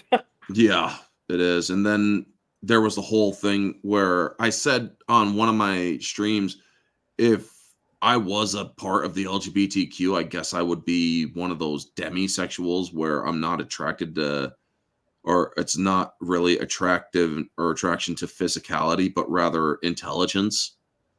And so everybody just these trolls blew it out of proportion. It's like, dude, you're against God. You're a demisexual. It's like, 1, I like women. 2, I like women with intelligence. That's all it means. I mean, that's literally all it means. Well, I mean, holy shit. Well, I mean, I guess I'll word it this way. I mean, I like real strong women. Yeah. Like, I want, like, I want a woman that can at least, you know, like, you know, I guess the best way to word it, I want a woman that is not afraid to be a woman, but also, hey, if I need help, you know, a woman that's not afraid to get her fingers dirty. Yeah, You know? I mean, a woman who knows how to handle herself, but as well knows how to be passionate and whatnot as well. But yeah, they Like, start, I don't or they've wanna- been doing it for years. And it went on for years with the whole demisexual thing. Well, I was on one of the streams where like the guy Yeah. admitted it. Oh my god. Yeah. So, but I mean, Eric, you've been on YouTube longer than any of us because I started. Yep, I have been on since 2009, and Holy a lot crap. of people tell me that I'm still one of the originals, and I go, well, I was watching people on YouTube in 2006, so I don't know if I would say I'm one of the originals. I think but what they mean by that is, you know, pre-Google buyout. yeah. Now, if you want to say the pre-Google buyout, yes, I've been on there since around there, and yeah. I started my channel when I was 16 years old, and I'm now 31. So that shows how long I've had my channel for. And yeah, it kind of feels like in a way that I kind of grew up with YouTube in a way. Well, I mean, even I did too. Like, I mean, despite what anybody says, if you're not inspired by him, you're lying to yourself. Every YouTuber is inspired in some ways by James Rolfe. Oh, definitely, yeah. Especially me, because James was the one who inspired me to start a YouTube channel, and James was the one who inspired things that pissed me off. Right. But yeah, no, it's YouTube's a very interesting journey that you can start with YouTube. You know, it's amazing how some YouTube channels come and go, and they're like, man, whatever happened to that guy? I'm sure every one of us can name a guy like that. But, you know, it's kind of the ones that just stick with it that I think the ones that succeed in YouTube, you know, and so. But yeah. And when I got into YouTube originally for me was therapy, because after I got out of incarceration from the whole Me Too thing that happened to me, I was depressed. I mean, I had lost my home. I had no place to live. And I was essentially homeless. If it wasn't for family that took me in for a little bit, I would have probably not be where I am now. But then I saw I checked out The Last Jedi, trying to pick up where I left off with movies and whatnot. And I saw it and it's like, God, this just wasn't good. And then I started paying attention to other people in Last Jedi and yada yada, and I came across OMB Reviews. And back then he was Odin's Movie Blog. And it's like, oh my God, this dude is literally saying everything that I would be saying. And then I started paying attention to other people. I found Lethal Lightning and other groups as well. And it's like, well, it's good to know I'm not alone. And then 2019 rolled around after winter, where I needed a hat for winter. So I just grabbed an orange one from my local convenience store. And it's like, okay, I got a hat for winter. And then so summer rolls around and I wanted to start my YouTube channel, or spring rather, April. And I wanted to start my YouTube channel. Well, it's like, okay, so what am I going to do? All right. I'm going to do reviews. So my name's going to be Reviews, obviously. And I'm looking around my room, and then I spot my orange hat, and it's like, Orange Hat Reviews. That works. That's just, that works. You know? It always has a nice ring to it. Yeah. And then so I started doing reviews and started doing videos. My very first video, the demise of the MCU, or Captain Marvel and the demise of the MCU and whatnot, it still holds true, because if it wasn't for Captain Marvel, the MCU would have probably prospered, because, well, Yeah. Matter of fact, I don't believe any of the MCU movies besides Guardians 3 even were hits. I think Guardians 3 was the only one that was a hit. Yeah, it was. Out of last year, all of them flunked. And that was including all other Disney movies too. And I haven't even seen Guardians 3 because I did not think that they were going to do Adam Warlock justice. Not to mention there was some heavy-handed stuff with Rocket in there that I heard about. And it's like, I can't watch any of that. Nope. When it comes to animals, I do not, or it hurts to see animals in pain. Let's just say that. It does, yeah. And so, speaking of animals, yeah. Hi, my name's Simba. The dog is looking at you like, stop playing with my paw. But yeah, Simba doing hi. Then I saw a little bit of a clip from it where Quill literally says, "Now get in the fucking car." It's like, wait, what?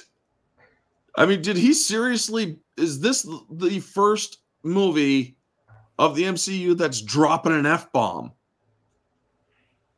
And I'm thinking to myself, that's the one pure thing about the MCU that I liked. They didn't go F-bomb. And then it's like, oh my God, they actually had one of the best freaking actors of the MCU, Chris Pratt, dropping the F-bomb. It's like, dude, no, man, why? Yeah. So it's like, I mean, everybody's like, well, dude, come on, you're an adult, right? And it's like, I might be an adult, but at least I have class. I mean, unless I'm off screen and not doing YouTube, but then I swear like a sailor. But it's like, no, man, you guys didn't need to put the F-bomb in there. Well, he would have said, get in the freaking car. I don't know. Like, I've even tried not to curse even much in personal life, even on YouTube. Like, usually I try, if I'm going to sit there when I'm dropping F-bomb, like I might say like, literally like, oh, fudge or something like that. Or, because I mean, I've tried keeping it down too sometimes, but when I get passionate about a video that I'm doing, like last night's, my filter stops. My filter dies. Yeah. Well, I remember in high school, we were talking. Some of the girls were looking at like, I think it was like it was around the time of the Academy Awards and the women's dresses and everything.